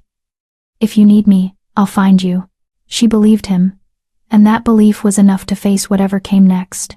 Even if what came next was Alpha Thorn's cold interrogation, and the painful reality of rebuilding a life without the mate she'd thought was her destiny. At least now she knew she wasn't entirely alone. Somewhere out there, a rogue wolf with golden eyes was thinking of her too, and somehow, that made all the difference. Chapter 6. Caught between two deaths. Alpha Thorn summoned Kira the next morning, before the sun had fully risen. She'd barely slept. The familiar comfort of her own bed felt strange after 4 days in a cave, and her mind kept circling back to Kieran. Where was he now? Had he traveled far from the border? Was he thinking about her the way she couldn't stop thinking about him? The knock on the cabin door shattered her spiraling thoughts. The same young male from before stood on the threshold, his expression carefully neutral. "The Alpha requests your presence." "Now." Elena's hand tightened on Kira's shoulder. "She's still recovering." "Now," the messenger repeated flatly. Kira squeezed her mother's hand reassuringly. "It's fine, Mama. The sooner I speak with him, the sooner this is over." But as she followed the messenger through the early morning mist, dread settled heavy in her stomach. Something about this summons felt different from the last one, more urgent, more dangerous. Thorn wasn't alone in his den this time. 3 other males stood with him: Marcus Steele, the pack's head warrior, Garrett Cross, Thorn's beta, and someone Kira didn't recognize. A stranger, though his bearings screamed authority, high-ranking wolf from another pack, judging by his expensive clothes and the way even Thorn seemed deferential around him. "Ah, Kira." Thorn's smile didn't reach his cold gray eyes. "So glad you could join us. I was just explaining your adventure to our guest." Kira's stomach dropped. She kept her head lowered respectfully, her wolf instinctively trying to make herself smaller in the presence of so many dominant males. "Alpha." This is Alpha Cain Blackwood, Thorn continued, and Kira's blood turned to ice. From Iron Ridge Pack. Perhaps you remember his delegation from the Alliance gathering? Blackwood, Damien's father. The Alpha whose second son had rejected her and whose alliance Thorn desperately wanted to maintain. I don't believe we were formally introduced, Kira managed, her voice steady despite the panic clawing at her throat. Cain Blackwood studied her with sharp amber eyes so like his son's it hurt to look at. No, we weren't. But I'm told you disappeared during the gathering. Got lost in the storm. Quite concerning. Especially with all the recent rogue activity in the region. There was something in his tone, a weight to his words that made Kira's skin prickle with warning. I made a foolish mistake, she said carefully. I wandered too far from Packlands, and couldn't find my way back before the storm hit. I took shelter in a cave and waited it out. I'm fortunate to have survived. Indeed. Cain's gaze was penetrating, as though he could see through her lies to the truth beneath. Fortunate, though I have to wander a she-wolf alone, unprotected, in rogue territory for 4 days. Most wouldn't survive even one night. Yet you emerged relatively unscathed. How do you explain that? It was a trap. Kira could feel it closing around her like jaws. The cave was well hidden, she said. Deep enough that my scent wouldn't carry. And I know herbs, my mother's a healer. I used what I could find to mask my presence. Impressive. Cain's tone suggested he found it anything but believable. And you saw no other wolves during this time? No rogues? No ferals? None that came close enough to threaten me. How convenient. The silence that followed was suffocating. Thorn watched her with an expression she couldn't read. Marcus's hand rested casually on the knife at his belt. Garrett's eyes held open suspicion. Finally, Cain spoke again. The reason I'm here, Kira, is that we've had reports of a particularly dangerous rogue in this region. Large black wolf, extremely aggressive, has attacked several of our border patrols over the past few months. We believe he was in the area during the storm. His tracks were found not far from where you claim to have taken shelter. Kira's heart hammered against her ribs. Kieran. They were talking about Kieran. I didn't see any black wolf, she said, and it wasn't entirely a lie. She'd seen him, yes, but not as the aggressive threat they described. As I said, the cave was hidden. Deep. Yes, you mentioned. Cain took a step closer, and Kira had to fight every instinct not to retreat. Let me be direct, girl. I don't believe your story. 4 days alone in hostile territory, during the worst storm we've seen in years, and you emerge with barely a scratch? No, someone helped you. And given the presence of that black rogue, given the timing, I think we both know who. I don't know what you're. Don't lie to an alpha. Cain's voice cracked like a whip, and Kira flinched. His dominance rolled over her in waves, making her wolf whimper and cower. You were with the rogue. Admit it. I wasn't. Kira. Thorn's voice was soft, almost gentle, which somehow made it more terrifying. Alpha Blackwood has come a long way to investigate this matter. The rogue in question is wanted for questioning, in connection with several crimes, theft, assault, possibly worse. If you helped him, even unknowingly, you could be held accountable. But if you cooperate, tell us what you know, we can be lenient. It was the same tactic he'd used before, threats wrapped in false kindness.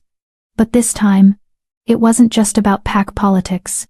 This time, they were hunting Kieran, and they wanted her to help. I'm telling the truth, Kira said firmly, meeting Thorn's eyes despite the fear coursing through her. I was alone in that cave. I saw no other wolves, rogue or otherwise. If you don't believe me, I don't know what else to say. Cain's expression hardened. Marcus, show her. The head warrior moved forward, pulling something from his jacket, a piece of cloth torn, stained with blood, Kira's blood. She realized with growing horror. From the jacket she'd been wearing when she collapsed. We found this near the cave you described, Marcus said, his voice professionally neutral. Along with tracks, human and wolf. 2 sets. Your scent. And one we don't recognize. So unless you want to claim you were hallucinating a second person, you were with someone. And the timeline matches perfectly with the rogue's known movements. They'd tracked her. Followed her trail back to the cave. Found evidence of Kieran's presence. And now they were using it to force a confession. Kira's mind raced. She could continue to deny it, but they clearly had enough evidence to doubt her story. Or she could admit to meeting someone but claim ignorance about his identity, his nature, anything that might protect him. There was someone, she said finally, and watched satisfaction flash across Kane's face. But I don't know who he was. I was half frozen, delirious. He appeared, gave me shelter, and disappeared again, before I could even thank him properly. I never got his name. Never even saw his human form clearly. You're telling me you spent 4 days with someone and never learned anything about them, Garrett scoffed. Do you think we're idiots? I'm telling you I was barely conscious most of that time. Kira's voice rose, frustration bleeding through despite her attempts at control. I was dying. Whoever saved me kept me alive, but I was in and out of awareness. When I woke fully, he was gone. That's the truth. But he was a rogue. Kane made it a statement, not a question. Kira hesitated too long. I thought so. Kane's smile was predatory. Here's what's going to happen, girl. You're going to tell us everything you remember about this rogue, his size, his coloring, any distinctive markings, the location of the cave, everything. And then you're going to help us find him. I can't. You can, and you will. Kane's dominance flared again, forcing Kira to her knees. She gasped at the pressure, her wolf whining in submission. That rogue is dangerous. He's killed pack wolves, disrupted our borders, threatened our security. If you're protecting him, you're complicit in his crimes. Is that what you want? To be branded a traitor? To bring shame on your mother, your pack? Kira's hands clenched into fists. Every word was designed to manipulate, to corner her into betrayal. But beneath the fear and anger, a stubborn core of resistance held firm. Kieran had saved her life, had shown her kindness when she'd had nothing, had given her hope when she wanted to die. She wouldn't betray him, not for Thorn, not for Kane Blackwood, not even to save herself. He wasn't dangerous, she said quietly, still on her knees but meeting Kane's eyes. Not to me. He saved my life when he could have left me to die. Whatever crimes you think he committed, I can't help you find him. I won't. The temperature in the room dropped 10 degrees. You're refusing a direct order from an alpha. Kane's voice was dangerously soft. I'm telling you I don't have the information you want. Even if I did. Kira swallowed hard. I wouldn't use it to lead you to someone who showed me mercy when I needed it most. Mercy? Garrett laughed harshly. Rogues don't show mercy. They're feral, broken creatures who... He wasn't feral. Kira's voice was steady now. Certain. He was kind. Gentle. More human than any wolf I've met in Packlands. The words hung in the air, and too late, Kira realized her mistake. She'd revealed too much her knowledge of his character, her defense of him, her obvious connection to someone she claimed to barely remember. Thorn's expression shifted to something calculating. You care about him. It wasn't a question. I'm grateful to him. Kira corrected. There's a difference. Is there? Thorn exchanged a glance with Kane. Because to me it sounds like you formed an attachment to this rogue. Spent 4 days in close quarters with him. Maybe more than just gratitude developed. Kira's cheeks burned. Nothing happened. I don't care if something happened or not. Kane cut her off. What I care about is that you clearly know more than you're telling. And if you won't voluntarily share that information, we have other methods of encouragement. You can't, Kira started, but Marcus's hand on her shoulder silenced her. Actually, we can, Thorn said smoothly. You're a member of my pack, which means you're subject to pack law. And pack law says that any wolf who aids a rogue can be punished accordingly. Exile, imprisonment, even execution if the crime is severe enough. I didn't aid him, he aided me, a distinction without a difference. Kane moved closer, looming over her kneeling form.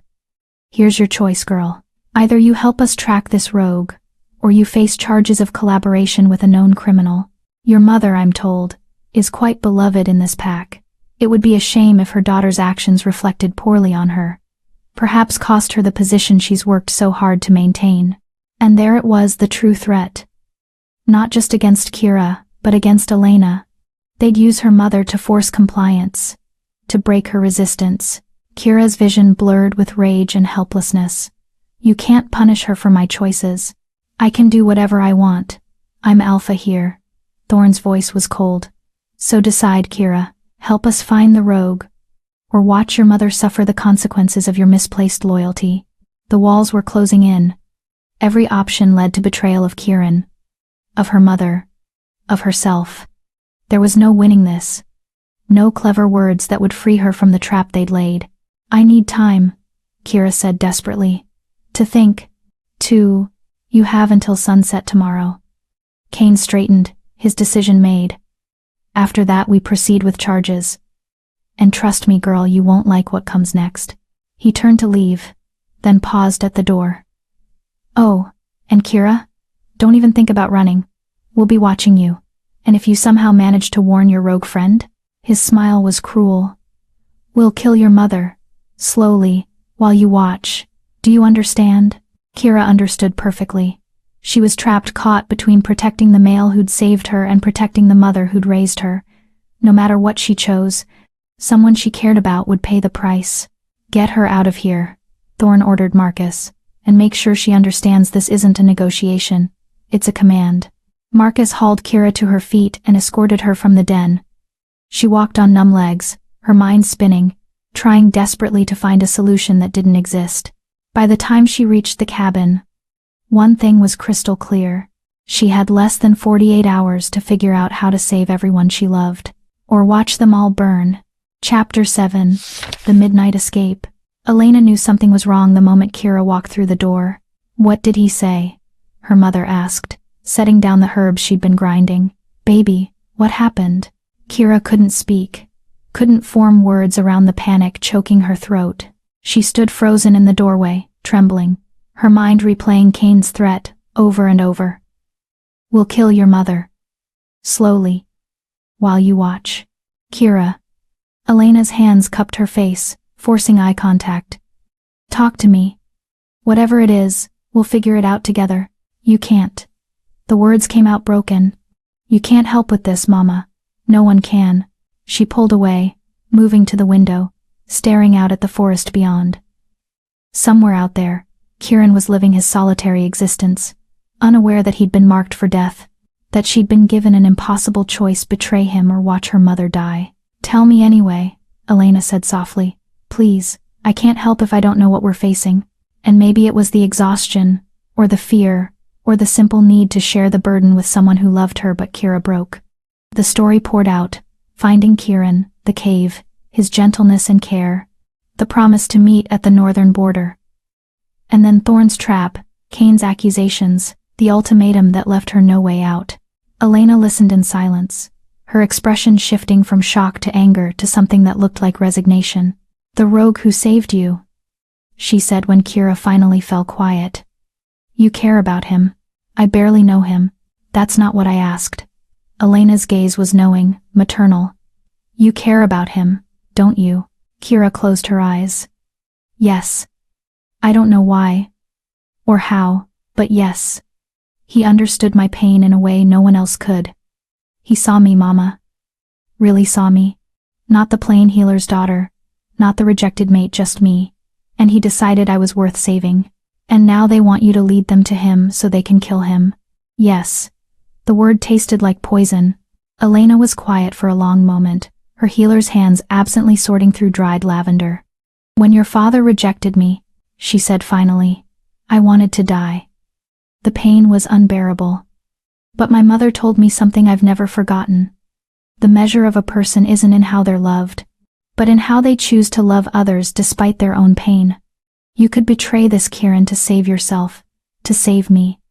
It would be the practical choice, the safe choice.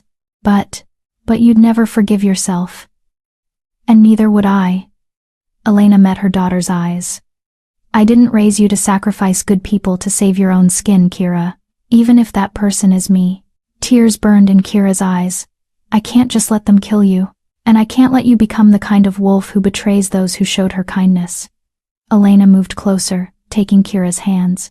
There has to be another way. We just need to find it. There is no other way. They're watching me. If I try to run, they'll know. If I try to warn Kieran, they'll know. And if I do nothing, they'll charge me with collaboration and... Kira's voice cracked. They'll hurt you to punish me. Then, we don't run. And we don't do nothing. Elena's expression turned, calculating the same look she got when facing a particularly difficult healing case. We fight smart. How? We have no allies. No power. No. We have knowledge they don't have. Elena squeezed Kira's hands. They think this rogue is a violent criminal. But you know he's not. You know where to find him, how to reach him. That's leverage. Leverage for what? For getting him away from here before Kane's hunters find him.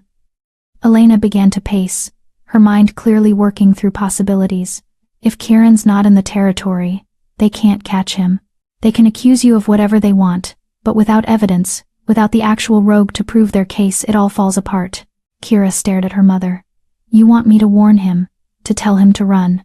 I want you to save an innocent life, yes. Elena stopped pacing, her expression fierce. They'll be watching you during the day, expecting you to lead them to him. But at night, when the pack is sleeping, you could slip out, get to the northern border. They said they'd be watching. During the day, when you might try something obvious. But I know herbs, baby. I can make something that will make you appear ill, feverish, delirious. They'll believe you're too sick to try anything. And while they're convinced you're bedridden, Elena's smile was grim. You'll be warning your rogue to disappear. It was insane. Risky. Could get them both killed if anything went wrong. It was also their only chance. What about you? Kira asked.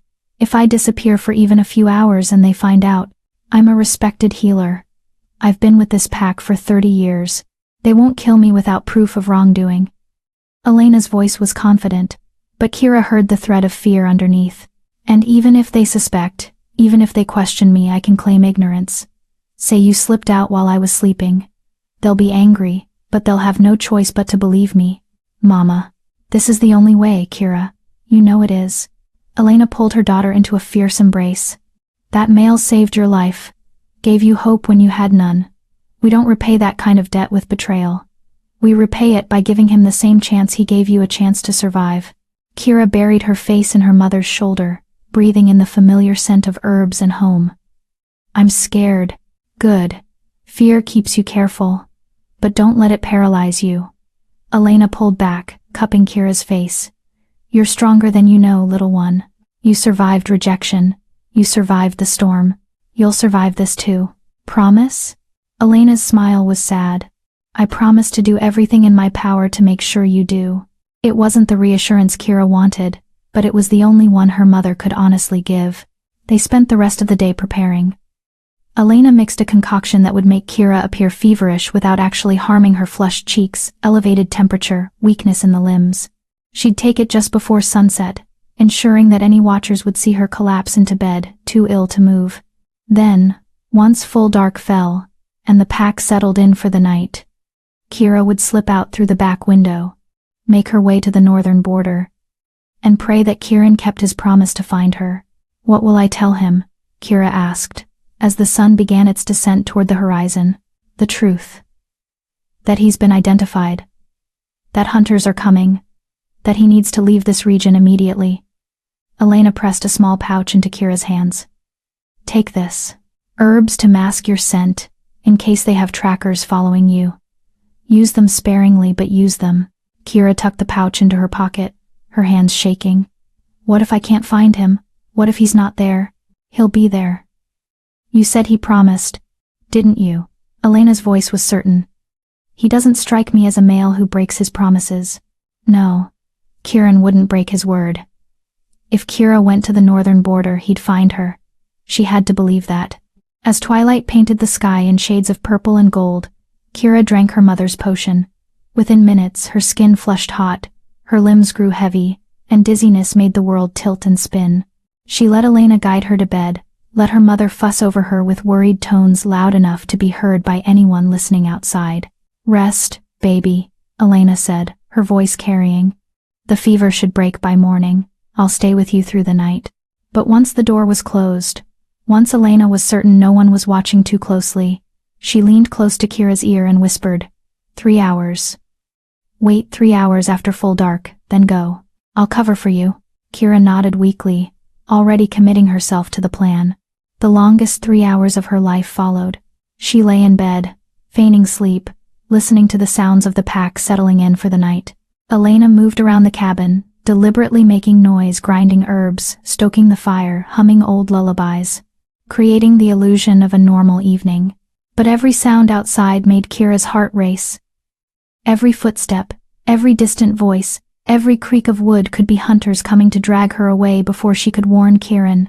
Please, she prayed to the moon goddess who'd given her a mate that didn't want her. Please let this work. I don't ask for myself. But please don't let them die because of me. When Elena finally gave the signal, 3 soft taps on the bedpost, Kira moved. The fever-mimicking effects of the potion had mostly faded, leaving her clear-headed but still appearing flushed and weak.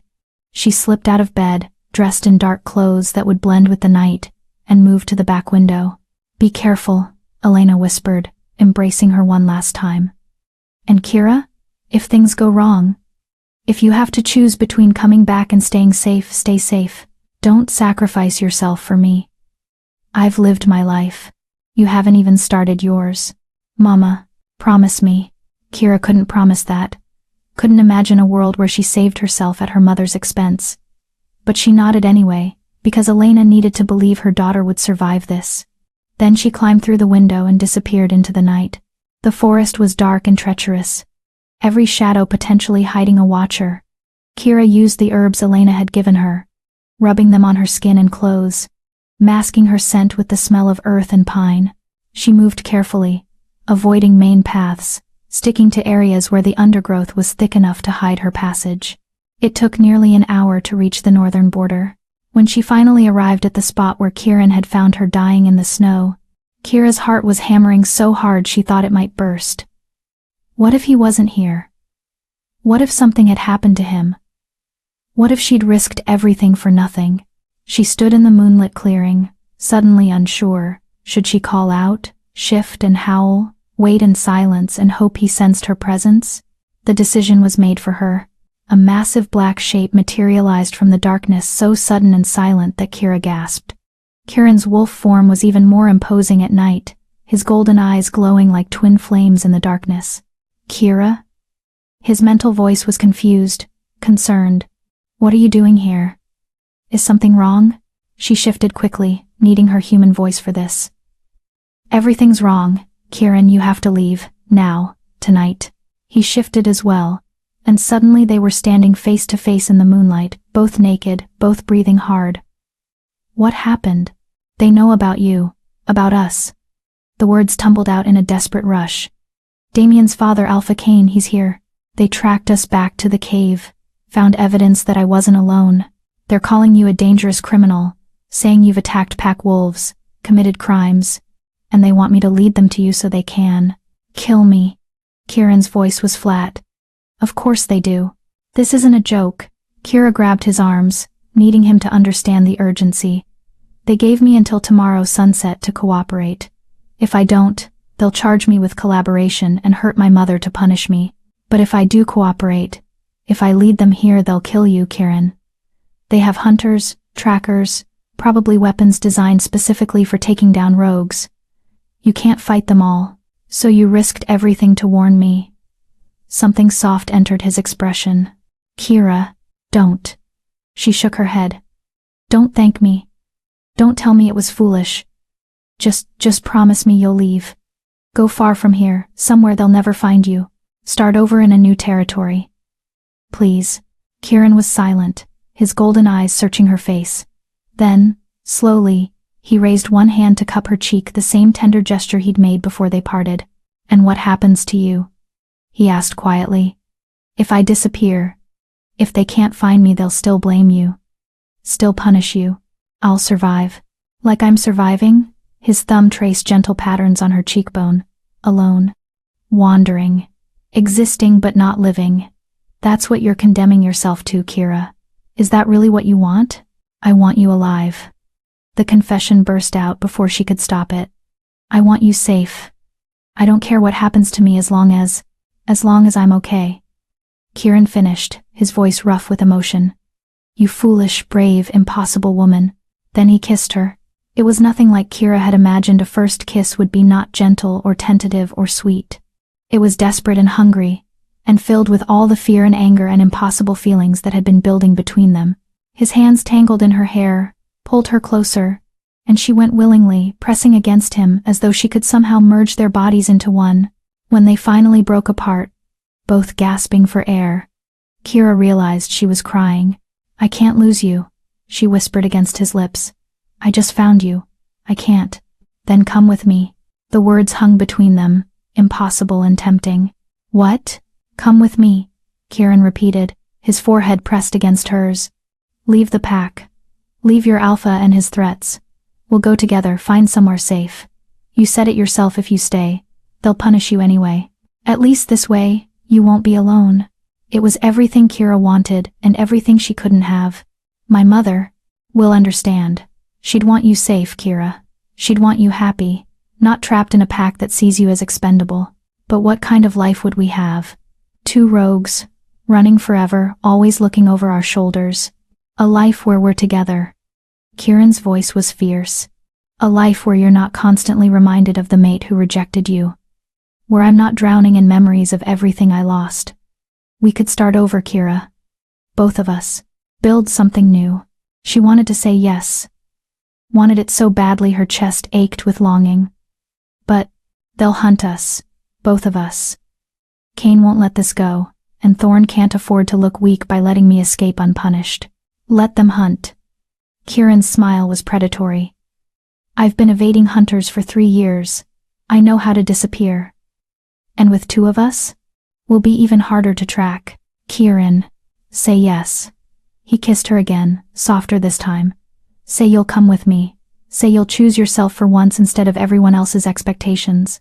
And maybe it was the kiss, or the moonlight, or the simple desperate need to feel wanted by someone, but Kira found herself nodding. "Yes," she breathed. "Yes, I'll come with you." Chapter 8. The Price of Freedom. "We leave now," Kieran said, his voice urgent. "Before anyone realizes you're gone." Kira's mind spun with the enormity of what she'd just agreed to. Leave everything, her mother, her home, the only life she'd ever known. Become rogue. Become hunted. Become free. "I need to say goodbye," she said. "To my mother. I can't just disappear without." "You can and you will." Kieran's grip on her arms tightened. "Kira, if you go back now, they'll know something's wrong. They'll question you, watch you even more closely. We'll lose our window. But she'll think I'm dead. She'll blame herself, think she failed to protect me. She'll think you made a choice." Kieran's voice gentled slightly. "And eventually, when the immediate danger passes, you can send word. Let her know you're alive and safe.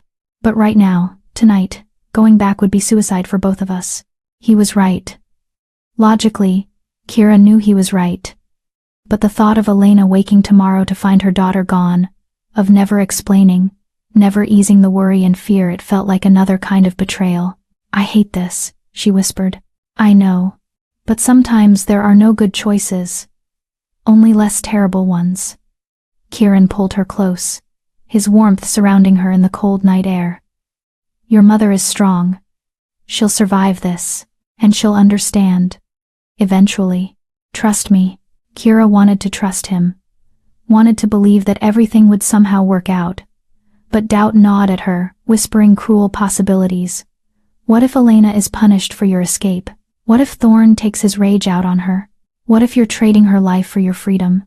"Hey." Kieran tilted her chin up, forcing her to meet his golden eyes. "I can see you spiraling. Stop. We'll figure this out together, I promise. But right now, we need to move. Every second we stand here talking is a second they could discover you're gone." He was right. Again. Kira took a deep breath, trying to center herself, to push past the fear and guilt to the determination underneath. "Where will we go?" she asked. "North. Deep into the unclaimed territories where pack patrols rarely venture. I know places, old dens, hidden valleys, caves that most wolves have forgotten exist. We'll stay mobile for the first few weeks, make ourselves impossible to track. Then, once we're sure we've lost any pursuit, we'll find somewhere more permanent. And after that?" Kieran's smile was crooked. "After that? We figure out how to build a life worth living. Together." It should have sounded naive, impossibly optimistic. But something in his voice, a quiet certainty, a bone-deep conviction, made Kira believe him. "Okay," she said. "Let's go." They shifted together, their wolves emerging in a blur of transformation. Kira's brown wolf looked small and plain next to Kieran's massive black form, but when his golden eyes met hers, she felt anything but insignificant. "Stay close," he said through their mysterious mental link. "Follow my lead. If I tell you to run, you run. Don't question. Don't hesitate. Understood? Understood." Good. There was approval in his mental voice, warm and steadying. "You're going to be fine, Kira. I won't let anything happen to you." They ran. Through the dark forest, under the pale moon, away from everything Kira had ever known. Kieran set a punishing pace faster than she'd ever run before, but somehow she kept up. Fear and adrenaline gave her strength she didn't know she possessed, pushed her past exhaustion to something almost euphoric. This was what freedom felt like. Terrifying and exhilarating in equal measure. They ran for hours, pausing only briefly to drink from icy streams or catch their breath. Kieran chose their path with obvious expertise, avoiding clearings where they'd be exposed, sticking to rocky ground that wouldn't hold their scent, doubling back occasionally to confuse any potential trackers. "You've done this before," Kira observed as they navigated through a particularly treacherous ravine. "Many times." Kieran's mental voice was grim. "Being rogue means always being ready to run. You learn quickly or you die." Cheerful thought, but honest. He glanced back at her, his golden eyes glowing in the darkness. "The rogue life isn't romantic, Kira. It's hard and lonely and dangerous. If you're having second thoughts, I'm not." And she wasn't. Yes, she was terrified. Yes, she missed her mother with an ache that threatened to consume her. But for the first time in weeks, she felt like she was choosing her own path rather than having one forced upon her. "I'm with you. Wherever this leads." Something warm flooded through the mental link: gratitude, relief, and something deeper that Kieran didn't put into words. By the time dawn broke, they were miles from Silverpaw territory, deep in regions Kira had never explored. The landscape had changed: fewer pine forests, more rocky outcroppings and steep valleys, dangerous terrain for most wolves, but perfect for hiding. Kieran finally slowed, leading them to a small cave tucked behind a waterfall. The sound of rushing water would mask their scents and any noise they made. Inside, the cave was dry and surprisingly spacious, with evidence of previous occupation: old fire pit, scattered bones from past meals. "You've been here before," Kira observed as they both shifted to human form. "Once. About a year ago." Kieran moved to check the cave's depths, ensuring they were truly alone. "It's a good temporary shelter, hidden, defensible, with water and game nearby. We'll rest here for a few days while I figure out our next move." Kira sank down against the cave wall, exhaustion finally catching up with her. Every muscle ached. Her paws' feet now were raw and bleeding from the punishing run. But they'd made it. They'd actually escaped. "Here." Kieran knelt beside her, examining her injuries with a healer's eye. "You pushed yourself too hard. These cuts need treatment." "I'm fine." "You're bleeding." His tone left no room for argument. "Wait here. I'll find something to help." He shifted and disappeared from the cave before Kira could protest. She sat in the dim morning light filtering through the waterfall, trying to process everything that had happened in the past 12 hours. She'd betrayed her pack, abandoned her mother, thrown away her entire life to run away with a male she barely knew. And somehow, she didn't regret it. The bond with Damien was still there, that hollow ache in her chest, reminding her of his rejection. But it felt distant now, overshadowed by something new and fragile and terrifying. Whatever was growing between her and Kieran, it wasn't a mate bond. Couldn't be. The moon goddess only gave one destined mate per lifetime, but it felt real. Felt right in a way nothing else had since her world fell apart. Kieran returned quickly, carrying plants Kira recognized immediately: yarrow, comfrey, some moss that worked well for wounds. He shifted back to human and began preparing a poultice with practiced efficiency. "You really did learn from your mother," Kira observed. "Had to. Can't exactly visit pack healers when you're rogue." He applied the mixture to her feet with gentle hands. "This'll sting." It did, but Kira bit back any complaint. The pain was nothing compared to what she'd already endured. "Thank you," she said softly. "For everything. For helping me escape. Don't thank me yet." Kieran's voice was serious. "We're not safe, Kira. We won't be safe for a long time. They'll send trackers. Maybe hunters. Kane Blackwood doesn't strike me as someone who accepts defeat easily. I know. But at least we're together. At least I'm not facing this alone." Kieran's hands stilled on her feet. He looked up at her, and the vulnerability in his golden eyes made her breath catch. "Why did you really come with me? Was it just to escape punishment? Or was there another reason?" Kira's heart hammered. This was the moment for honesty, the kind of raw, vulnerable truth that could either bring them closer or shatter the fragile connection between them. "You make me feel seen," she said quietly. "In a world where I've always been invisible, you looked at me and saw someone worth saving, worth protecting, she swallowed hard. "Worth caring about. I know it's fast, I know it's probably foolish, but I feel safer with you than I ever felt in my own pack. And I didn't want to lose that, didn't want to lose you." Silence fell, heavy and expectant. Kieran finished treating her wounds, then sat back on his heels, studying her face as though memorizing every feature. "I'm falling for you," he said finally, the words rough and unpracticed. "I know I shouldn't. It's too soon. Too complicated. You're dealing with mate rejection, I'm still grieving Mira, and we're both running for our lives. But I can't help it. When I'm with you, I feel less broken, less alone. And that terrifies me." "Why does it terrify you?" "Because everyone I've ever cared about has been taken from me." His voice cracked slightly. "My parents, Mira, my pack. What if the universe decides you're next? What if caring about you means losing you?" Kira reached out, cupping his scarred face between her hands. "Then we'll have whatever time we get. However long or short. And we'll make it matter. That simple? That simple."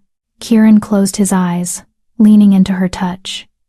"You're too brave for your own good, you know that?" says the rogue who's been surviving alone for 3 years. "That's not bravery, that's stubbornness." He opened his eyes, and a small smile played at his lips. "But maybe together, we can turn stubbornness into something better." "Like what?" "Like hope." He pressed his forehead against hers, the gesture now familiar and comforting. "Like a future worth fighting for." Before Kira could respond, Kieran tensed. His head snapped toward the cave entrance, every muscle going rigid with alarm. "What?" Kira started, but he cut her off with a sharp gesture. "Someone's coming," he said through the mental link. "Multiple wolves, moving fast." Terror flooded through her. "Already? How did they find us so quickly?" "Doesn't matter." Kieran was already moving, gathering the few supplies they had. "We need to go. Now. But I can barely walk." "Then I'll carry you." He shifted mid-sentence, his massive black wolf form filling the cave. "Climb on. Hurry." Kira had never ridden another wolf before. It went against every instinct, every rule of pack dynamics. But desperation trumped propriety. She shifted, then carefully climbed onto Kieran's broad back, gripping his fur with her teeth and claws to stay balanced. "Hold tight," he warned. Then they were moving, bursting from the cave entrance into the morning light. Immediately, howls erupted behind them, pursuit, closing fast. Kira caught glimpses through the spray of the waterfall. 5 wolves, all larger than her, all moving with the coordinated precision of trained hunters. "They brought trackers." Kieran's voice was tight with anger and fear. "Must have followed our scent from the border. Damn it, I should have been more careful. It's not your fault." "Yes, it is. I let emotion cloud my judgment." He pushed harder, his powerful legs eating up the ground. "But we're not caught yet." They ran through territory that grew increasingly hostile: steep cliffs, narrow ledges, areas where one wrong step would mean a fatal fall.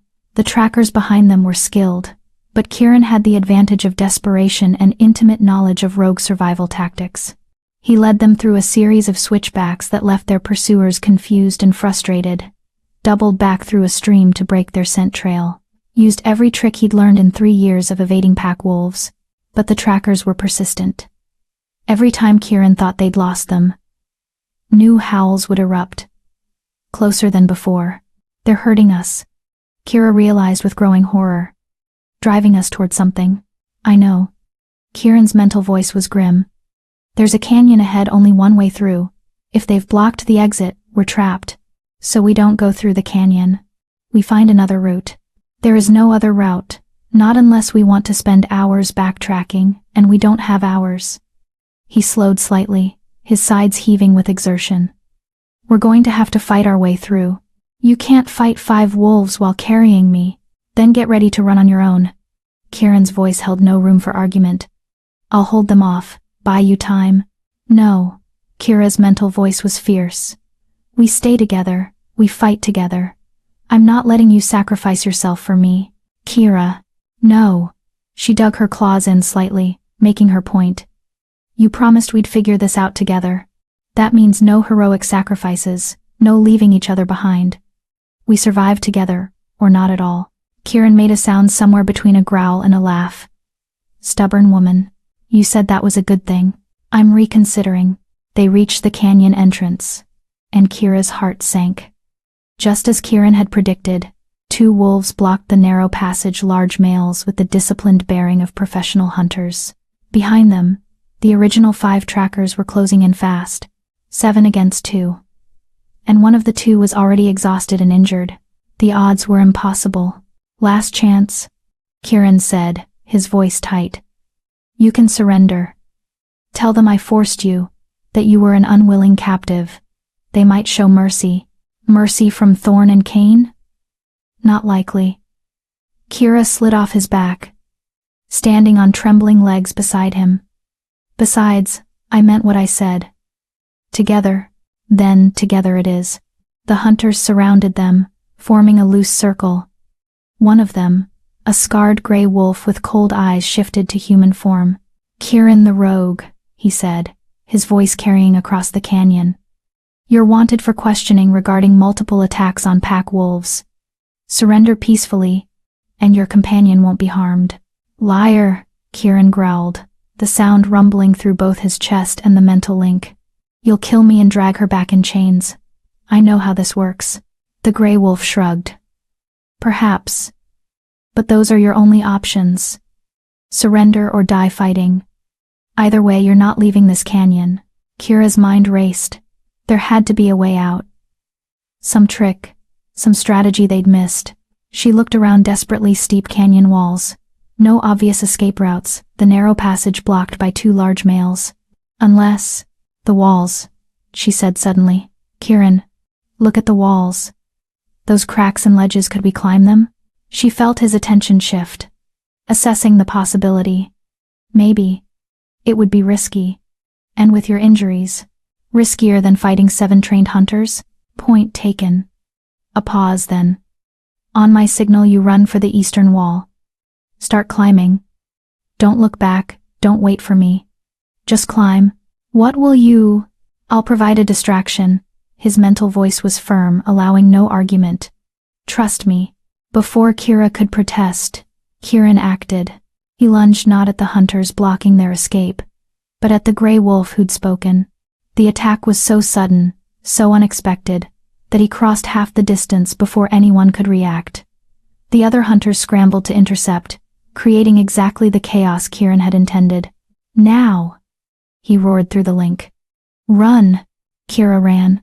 Her injured feet screamed in protest, but she ignored the pain, throwing everything she had into reaching the canyon wall. Behind her she heard snarls and yelps, the sounds of Kieran fighting multiple opponents at once. She reached the wall and started climbing, her claws finding purchase in narrow cracks, her muscles straining with every upward movement. It was slow, agonizing work, made worse by the fear thundering through her veins. Below, Kieran was magnificent, a whirlwind of black fur and golden fury, holding off 7 wolves through sheer skill and ferocity. But he was tiring. Taking hits, bleeding from multiple wounds. Keep climbing, his voice commanded when he felt her attention waver. Don't you dare look back. Kira climbed faster, pushing past exhaustion, past pain, past fear. She was halfway up the wall when she heard Kieran cry out, a sound of pain that went straight through her heart. Kieran, I'm fine. Keep going. But he wasn't fine. She could feel it through the link, his pain, his exhaustion, his desperation. He was losing. And there was nothing she could do to help him. Unless... Kira looked up at the canyon rim, now just 15 feet above her. Then down at Kieran, surrounded by enemies, bleeding and barely standing. She thought of Elena's words. The measure of a person isn't in how they're loved, but in how they choose to love others despite their own pain. And she made a choice. Chapter 9. Standing on the edge. Kira stopped climbing. What are you doing? Kieran's mental voice was panicked, furious. I told you to keep going. I'm not leaving you. Kira. No. She didn't let him finish. Instead, she did something she'd never done before, something she'd never even thought possible. She opened herself fully to the mental link between them, stopped holding back the emotions she'd been carefully containing, and let everything pour through. Her fear for him, her refusal to abandon him, her absolute conviction that she'd rather die fighting beside him than live knowing she'd left him behind. The wave of emotion hit Kieran like a physical force. She felt him stumble, felt his shock and wonder, and something that felt dangerously close to love. You impossible, stubborn, his mental voice was rough with emotion. Fine. Fine. But if we're doing this, we do it smart. What do you mean? Keep climbing. Get to the top, then do exactly what I say. Kira didn't understand, but she trusted him. She resumed her climb, moving as quickly as her battered body would allow. Behind her, she heard Kieran's renewed snarls, the sound of battle intensifying. She reached the canyon rim and pulled herself over the edge, gasping for breath. From this vantage point, she could see everything: Kieran surrounded by hunters, bleeding from a dozen wounds but still fighting. And beyond them, the narrow canyon passage that was their only escape route. Listen carefully. Kieran's voice came through the link, strained but focused. See those loose rocks near the eastern edge? The ones balanced on that ledge? Kira followed his mental direction. Yes, there was a pile of stones, some of them quite large, precariously positioned about 20 feet from where she stood. If those fell into the canyon, they'd block the passage, trap the hunters on this side while we escape on foot. Understanding flooded through Kira. But how do I move them? They're huge. You don't need to move all of them, just the key stone, the large flat one at the base. Remove that, and the rest will follow. A pause, then. But Kira, once you do this, you have to run immediately. Don't wait for me, don't look back. I'll meet you at the old oak grove 3 miles north. Do you remember where that is from when we were running? She did barely. They'd passed through it hours ago, a distinctive cluster of ancient trees. I remember. But Kieran, promise me. His mental voice was desperate. Promise you'll run and not wait. This only works if we separate their forces. If you stay, we're both dead. Every instinct screamed at her to refuse, to stay and fight beside him. But she understood the logic. Their only advantage was surprise and terrain. If she stayed, that advantage disappeared. I promise, she said finally. But you better keep your promise too. If you don't show up at that oak grove, I'll be there. His voice softened. I didn't survive 3 years as a rogue just to die now. Not when I finally have something worth living for. The words wrapped around Kira's heart, giving her strength. She shifted to human form. She'd need hands for this task, and ran to the rock pile. Up close, the stones were even larger than they'd appeared, and for a moment doubt crept in. Could she actually move them? Below, she heard Kieran cry out again. No more time for doubt. Kira braced herself against the keystone, planted her feet, and pushed with everything she had. At first, nothing happened. The stone was massive, immovable, and she was just one exhausted she-wolf who'd been running all night. But then she felt it, a tiny shift. Barely perceptible. The stone was moving. She pushed harder, her muscles screaming, her breath coming in ragged gasps. The stone shifted again, then again, gaining momentum, and suddenly it was falling, tumbling down the canyon wall in a thunderous cascade, taking dozens of other rocks with it. The sound was deafening, like the earth itself was tearing apart. Kira watched as the avalanche crashed into the canyon below, directly into the narrow passage. Dust and debris exploded upward, obscuring everything. When it cleared, the passage was completely blocked, and the hunters were divided 3 on the canyon floor with Kieran, 4 on the other side of the rockfall, unable to reach them. Perfect! Kieran's voice was triumphant despite his pain. Now run. Kira didn't need to be told twice. She shifted and ran, her paws barely touching the ground as she raced north. Behind her, she heard frustrated howls as the separated hunters tried to find a way around the blockage. She ran until her lungs burned, until her vision blurred, until she thought she couldn't take another step, and then she ran some more. The old oak grove appeared like a miracle, ancient trees with trunks wider than 3 wolves, their bare branches reaching toward the gray sky like skeletal fingers.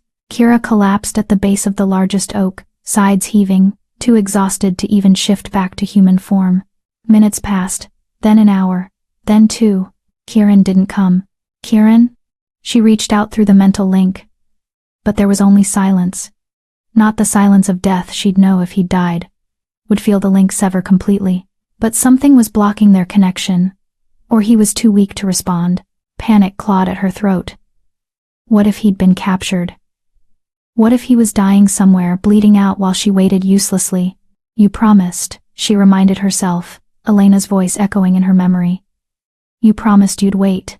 So she waited, curled at the base of the oak, shivering in the cold, every nerve screaming at her to go back and find him. Just as despair was beginning to overwhelm her, she heard the sound of someone approaching. Heavy footsteps, uneven gait, labored breathing. Kira's head snapped up.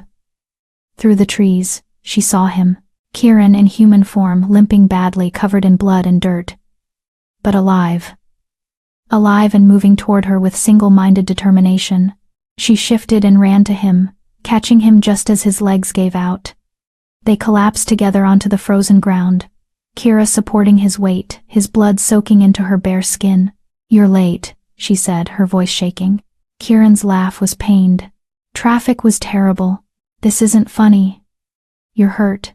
I'm alive. He cupped her face with a hand that trembled from exhaustion. And so are you.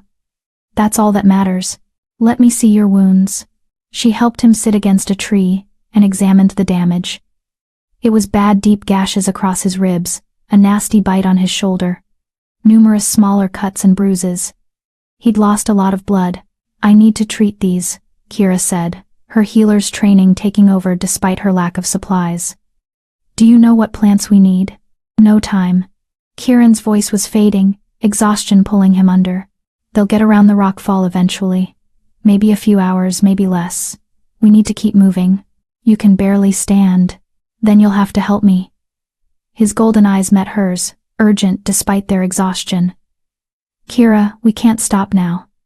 Not when we're so close to losing them. He was right. Again. Always right about these practical, terrible things. Fine. But we're going slower, and we're stopping at the first safe place we find so I can actually treat your wounds properly. Her voice was firm, allowing no argument. You're no good to either of us if you bleed out.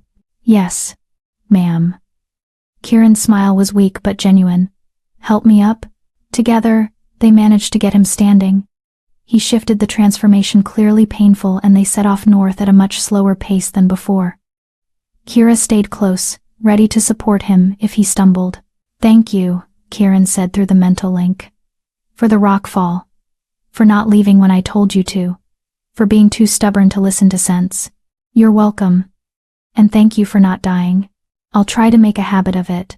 They traveled through the day, stopping frequently for Kieran to rest. By late afternoon, they'd put considerable distance between themselves and the canyon, though Kira knew the hunters would still be searching. Men like Kane Blackwood didn't give up easily. As the sun began to set, painting the sky in shades of orange and pink, they found a small cave tucked into a hillside, not as nice as the one behind the waterfall, but defensible and hidden. Kieran collapsed immediately, shifting back to human form. His breathing was labored, his skin too pale.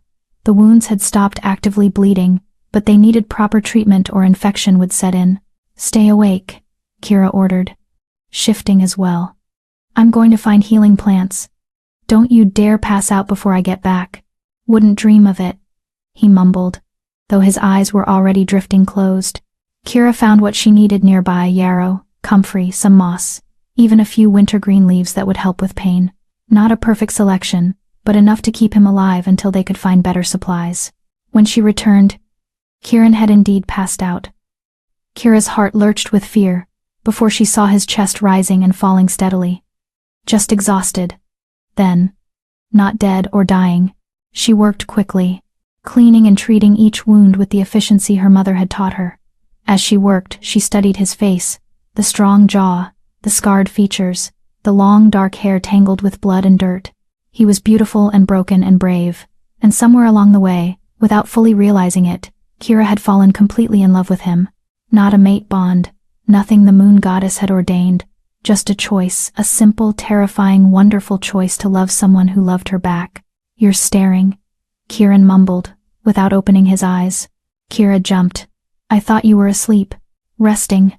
There's a difference." His golden eyes opened, focusing on her face. "Besides, I can feel you through the link. Your emotions are loud." Heat flooded Kira's cheeks. "Sorry. I didn't realize. Don't apologize." His hand found hers, squeezed gently. "I like knowing what you're feeling. Makes me feel less alone. You're not alone. Not anymore. Neither are you." He pulled her down beside him, wrapping an arm around her shoulders despite his injuries. "We have each other now. That's enough." Kira settled against his side, careful not to jostle his wounds. They lay together in the gathering darkness, two rogues with nothing but each other, and somehow it felt like more than enough. "What happens now?" she asked softly. "Now, we rest, heal. Tomorrow, we keep moving north until we're far enough from packed territories that they'll give up the chase." His voice was drowsy, sleep pulling him under. "Then we find a place to call home. Build something new. Together. Just like that, just like that." His arm tightened around her. Simple doesn't mean easy, but nothing worth having ever is. Kira closed her eyes, listening to his heartbeat. Strong and steady despite everything. Behind them lay betrayal and loss and pain. Ahead lay uncertainty and danger, and the constant threat of discovery. But here, now, in this moment, they were safe. They were together. And they were free. "Kieran?" she whispered. I love you." The words hung in the air, vulnerable and terrifying. For a moment, Kieran didn't respond. And Kira wondered if she'd made a terrible mistake. If she'd pushed too fast, revealed too much, scared him away. "I love you too," he said softly. "I didn't think I'd ever say those words again. Didn't think I could. But you make me want to try. Make me want to live instead of just survive." Relief and joy flooded through Kira so powerfully that tears sprang to her eyes. "We're going to be okay, aren't we? Despite everything, we're going to make it." "Yes." Kieran's voice was certain, absolute. "Because we're not alone anymore. And together we're stronger than anything they can throw at us." Kira wanted to believe him. Wanted to hold on to this moment of peace and hope and promise. But somewhere in the back of her mind, a small voice whispered warnings. The hunters were still out there. Kane Blackwood was still searching. And the bond with Damien, that hollow ache in her chest, still reminded her that some things couldn't be escaped simply by running. Still, for tonight, she chose to believe, chose to hope, chose to trust that love, even love not ordained by the moon goddess, could be enough to see them through. And as sleep finally claimed her, wrapped in Kieran's arms, Kira dreamed not of rejection and pain, but of a future where two broken wolves learned to be whole together. Chapter 10. Freedom's Price. 3 weeks passed. 3 weeks of running, hiding, surviving. 3 weeks of moving from cave to abandoned den to hollow tree, never staying in one place long enough to feel safe.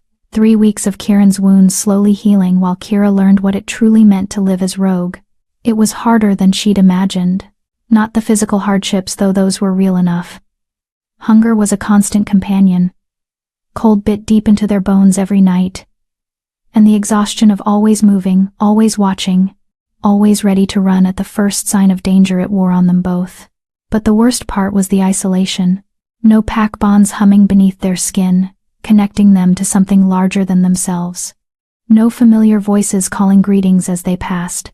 No sense of belonging anywhere except to each other. Kira understood now why rogues went mad. The loneliness was a living thing, gnawing at the edges of sanity. "You're thinking too loud again," Kieran said from where he sat sharpening a makeshift spear. They'd found a more permanent shelter, a cave system deep in the northern mountains, far from any pack territory. It was cold and harsh, but it was theirs. "Sorry." Kira looked up from the rabbit hide she'd been working. They'd gotten better at hunting, at surviving, at making a life from nothing. "Just thinking about my mother, wondering if she's okay." It was a familiar worry, one that plagued her every night. Elena would know by now that Kira had run. Would she understand? Would she forgive her daughter for choosing freedom over duty? Would Thorn have punished her for Kira's escape? "She's fine," Kieran said with a confidence he couldn't possibly feel. "Healers are valuable. Your alpha wouldn't risk losing her over something you did. You don't know Thorn. He's vindictive when he feels disrespected. Then we'll find a way to get word to her. Let her know you're alive." Kieran set down the spear and moved to sit beside Kira, pulling her into his arms. "I promise. Once we're sure the search has ended, we'll figure out how to contact her safely." Kira leaned into his warmth, grateful beyond words for his steady presence. Over the past weeks, what had started as attraction and desperate connection had deepened into something unshakable. She loved him not with the frantic intensity of a mate bond, but with a quieter, chosen devotion that felt more real than anything the moon goddess could have given her. "I don't regret leaving," she said suddenly. "Even with everything, the hunger, the cold, the constant running. I don't regret choosing you." Kieran's arms tightened around her. "Good, because I'd follow you into hell itself if you asked. Let's hope it doesn't come to that." "Agreed." He pressed a kiss to the top of her head. "Though at this rate, hell might be warmer than this cave." Kira laughed despite herself. "We could build up the fire." She never finished the sentence. The mental link between them suddenly blazed with alarm. Kieran's entire body went rigid, his head snapping toward the cave entrance. "They're here." His voice was tight with fear and fury. "Multiple wolves. Coming fast. They found us." "How?" Kira was already moving, gathering their meager supplies with practiced speed. "We were so careful." "Doesn't matter. We need to go. Now." They shifted together and bolted from the cave just as the first hunter appeared at the entrance. This time there were more, at least 10, maybe more, their howls echoing through the mountain valleys. "They're not trying to be subtle," Kira realized as they ran. "They want us to panic, to make mistakes. Then we don't panic." Kieran's mental voice was steady despite their desperate flight. "We stick to the plan, head for the northern pass, use the terrain to our advantage." They'd prepared for this possibility, scouted escape routes, identified defensible positions, created contingency plans. But knowing intellectually that they might be found was different from the reality of 10 trained hunters on their trail. The chase lasted hours, through treacherous mountain paths, across frozen streams, up slopes so steep that one wrong step meant death. The hunters were relentless, coordinated, clearly determined to end this once and for all. Kira's strength was flagging. 3 weeks of inadequate food and constant stress had taken their toll. She stumbled, nearly fell, and felt Kieran's immediate concern flood through the link. "I'm okay," she lied. "Keep going." "Like hell." Kieran slowed, positioning himself between her and their pursuers. "We need to split up. I'll lead them west while you—" "No." Kira's mental voice was absolute. "We've had this argument. We stay together." "Kira, you're exhausted. If we don't separate, they'll catch us both. Then they catch us both." She pushed harder, finding reserves of strength she didn't know she possessed. "I meant what I said. Together or not at all." Before Kieran could argue further, they broke through a tree line and found themselves on a narrow ridge.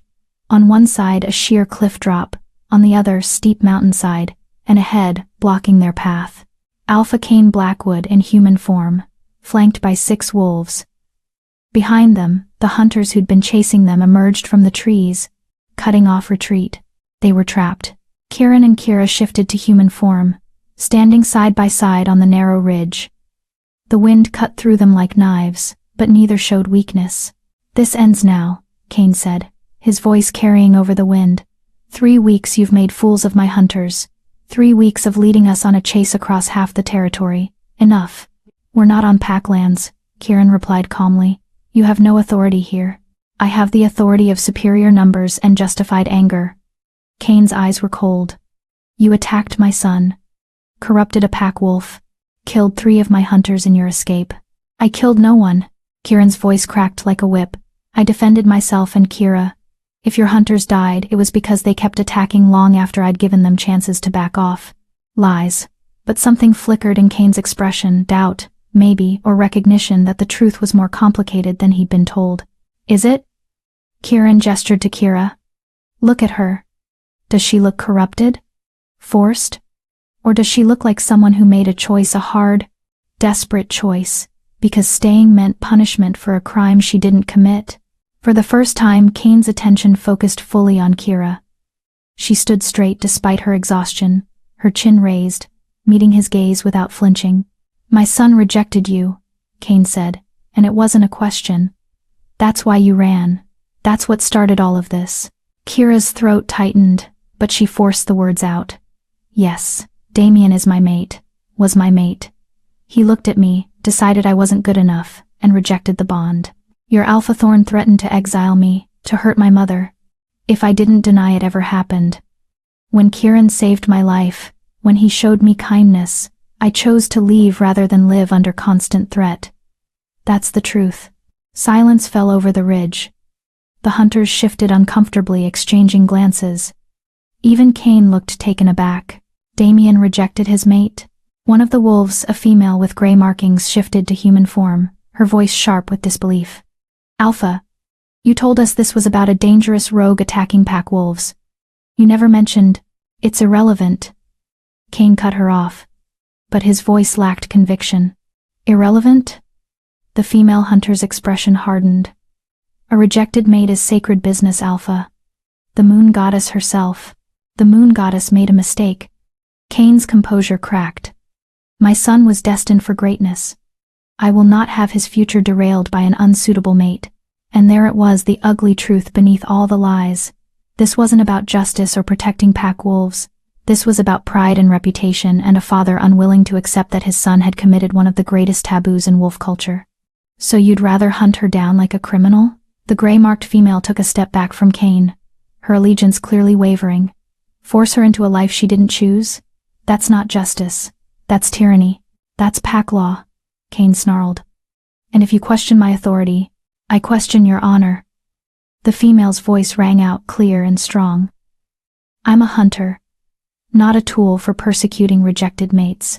If this is what Iron Ridge has become, I want no part of it. 2 other wolves shifted to human form, nodding agreement. The unified front Kane had brought was fracturing, dissolving in the face of truth, but not all of them were convinced. 4 hunters remained loyal, positioned and ready to attack on Kane's command. This changes nothing, Kane said, though uncertainty shadowed his face. The rogue still stands accused of attacking my wolves. In self-defense. Kieran's voice was raw. I've spent 3 years avoiding confrontation, running from every pack that tried to force me into their borders or kill me for sport. I didn't want to hurt anyone. I just wanted to be left alone. Then you shouldn't have helped her. Kane's gesture toward Kira was almost contemptuous. You should have let nature take its course. Let her die, you mean? Kieran's golden eyes blazed with fury. That's what you're really saying? That she should have frozen to death in the snow because your son decided she wasn't pretty enough, wasn't high-ranking enough, wasn't good enough for his precious future. My son made a practical choice. Your son made a cruel one. Kieran moved slightly in front of Kira, protective even in the face of overwhelming odds. And rather than teach him honor, rather than help him understand that mate bonds are sacred regardless of status or appearance, you helped him cover it up, threatened the one person he should have protected, and now you're hunting her to tie up loose ends, to make sure no one ever knows that the great Blackwood bloodline rejected a mate. The words hung in the cold mountain air like an accusation. Even the loyal hunters looked uncomfortable now. Enough talking. Kane's voice went flat. Dangerous. You have one chance. Surrender peacefully. Face judgment.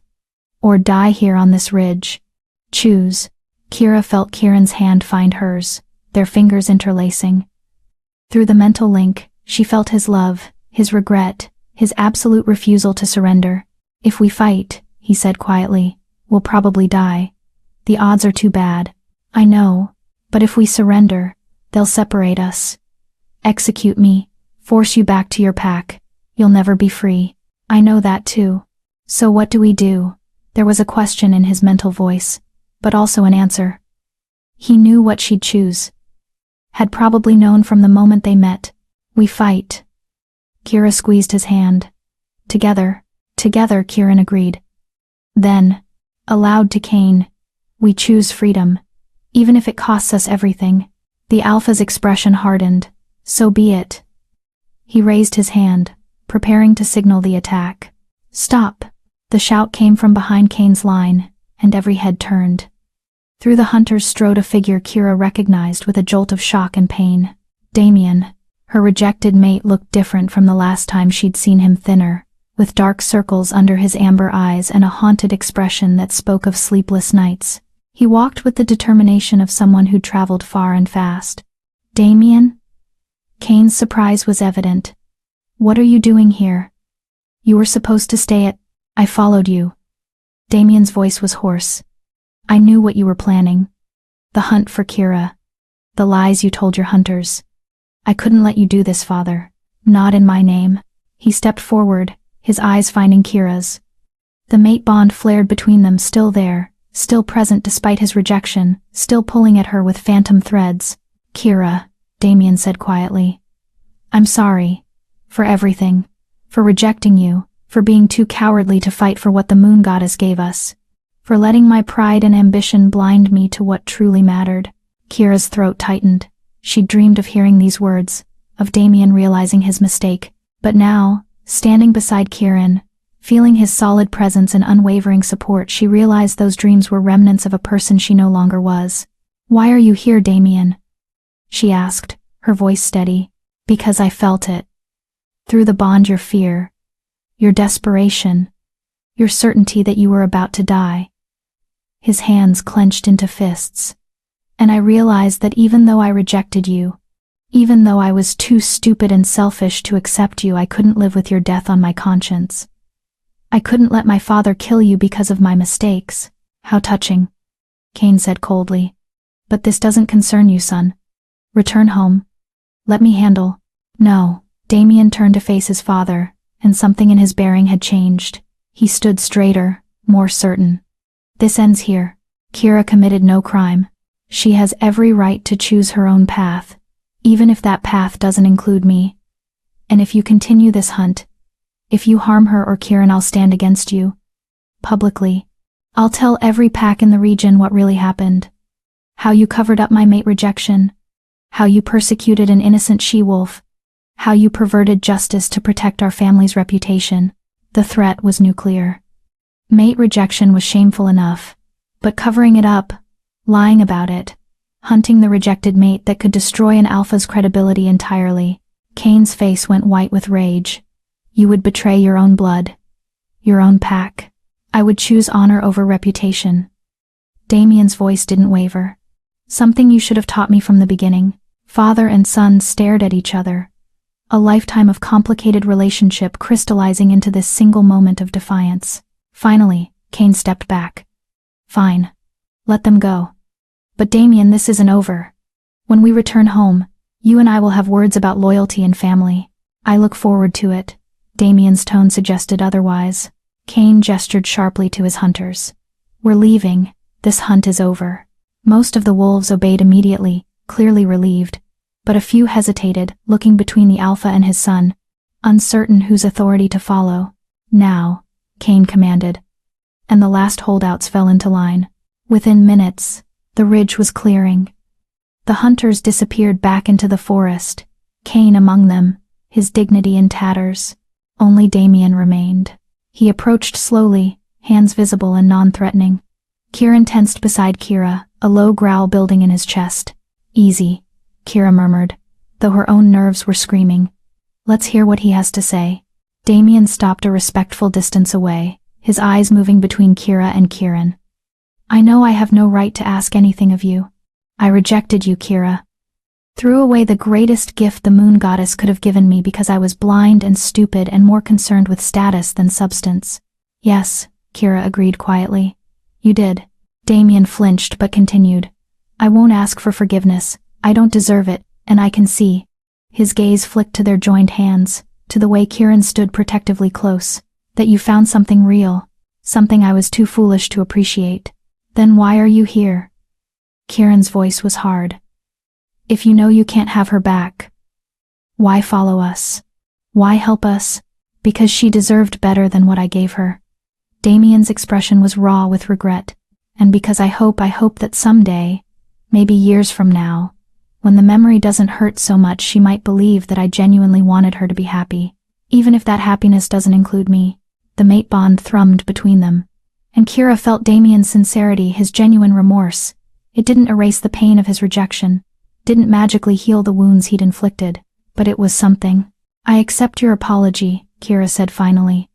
Not because it fixes anything, but because holding on to anger would only hurt me. You made your choice, Damien, and I made mine. We both have to live with that. I know. Damien's smile was sad. For what it's worth, he's a lucky male. Kieran, right? At Kieran's curt nod, Damien continued. Take care of her. She's stronger and braver than anyone gives her credit for, including me. I know exactly how strong she is, Kieran said, his voice softening slightly. And I'll protect her with my life. You have my word. Damien nodded, then reached into his jacket and pulled out a small pouch. Take this. Herbs from my pack stores, some coin, supplies you'll need. Consider it restitution for everything I put you through. Kira accepted the pouch, surprised by its weight. Thank you. There's one more thing. Damien's expression turned serious. Your mother. Elena. She's fine, worried sick about you. But fine.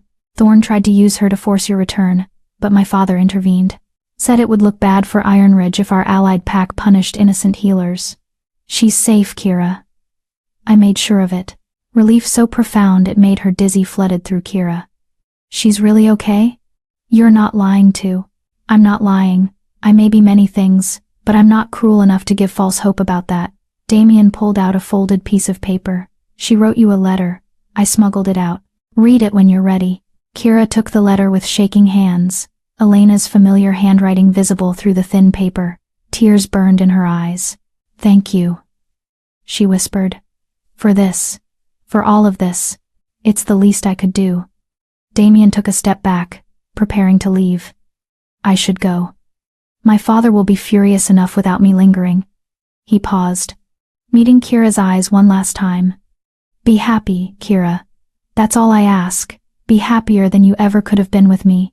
Then he shifted and was gone, disappearing into the forest after his father's hunting party. Silence fell over the ridge. Kira stood frozen, clutching her mother's letter, trying to process everything that had just happened. Are you okay? Kieran asked softly. I don't know. Kira looked up at him, at his golden eyes full of concern and love. I thought I'd feel something when I saw him again. Anger, or pain, or even hope that he'd changed, but I just felt empty, like he was a stranger. The bond is dying. Kira pressed her hand to her chest, where the hollow ache had been a constant companion for weeks.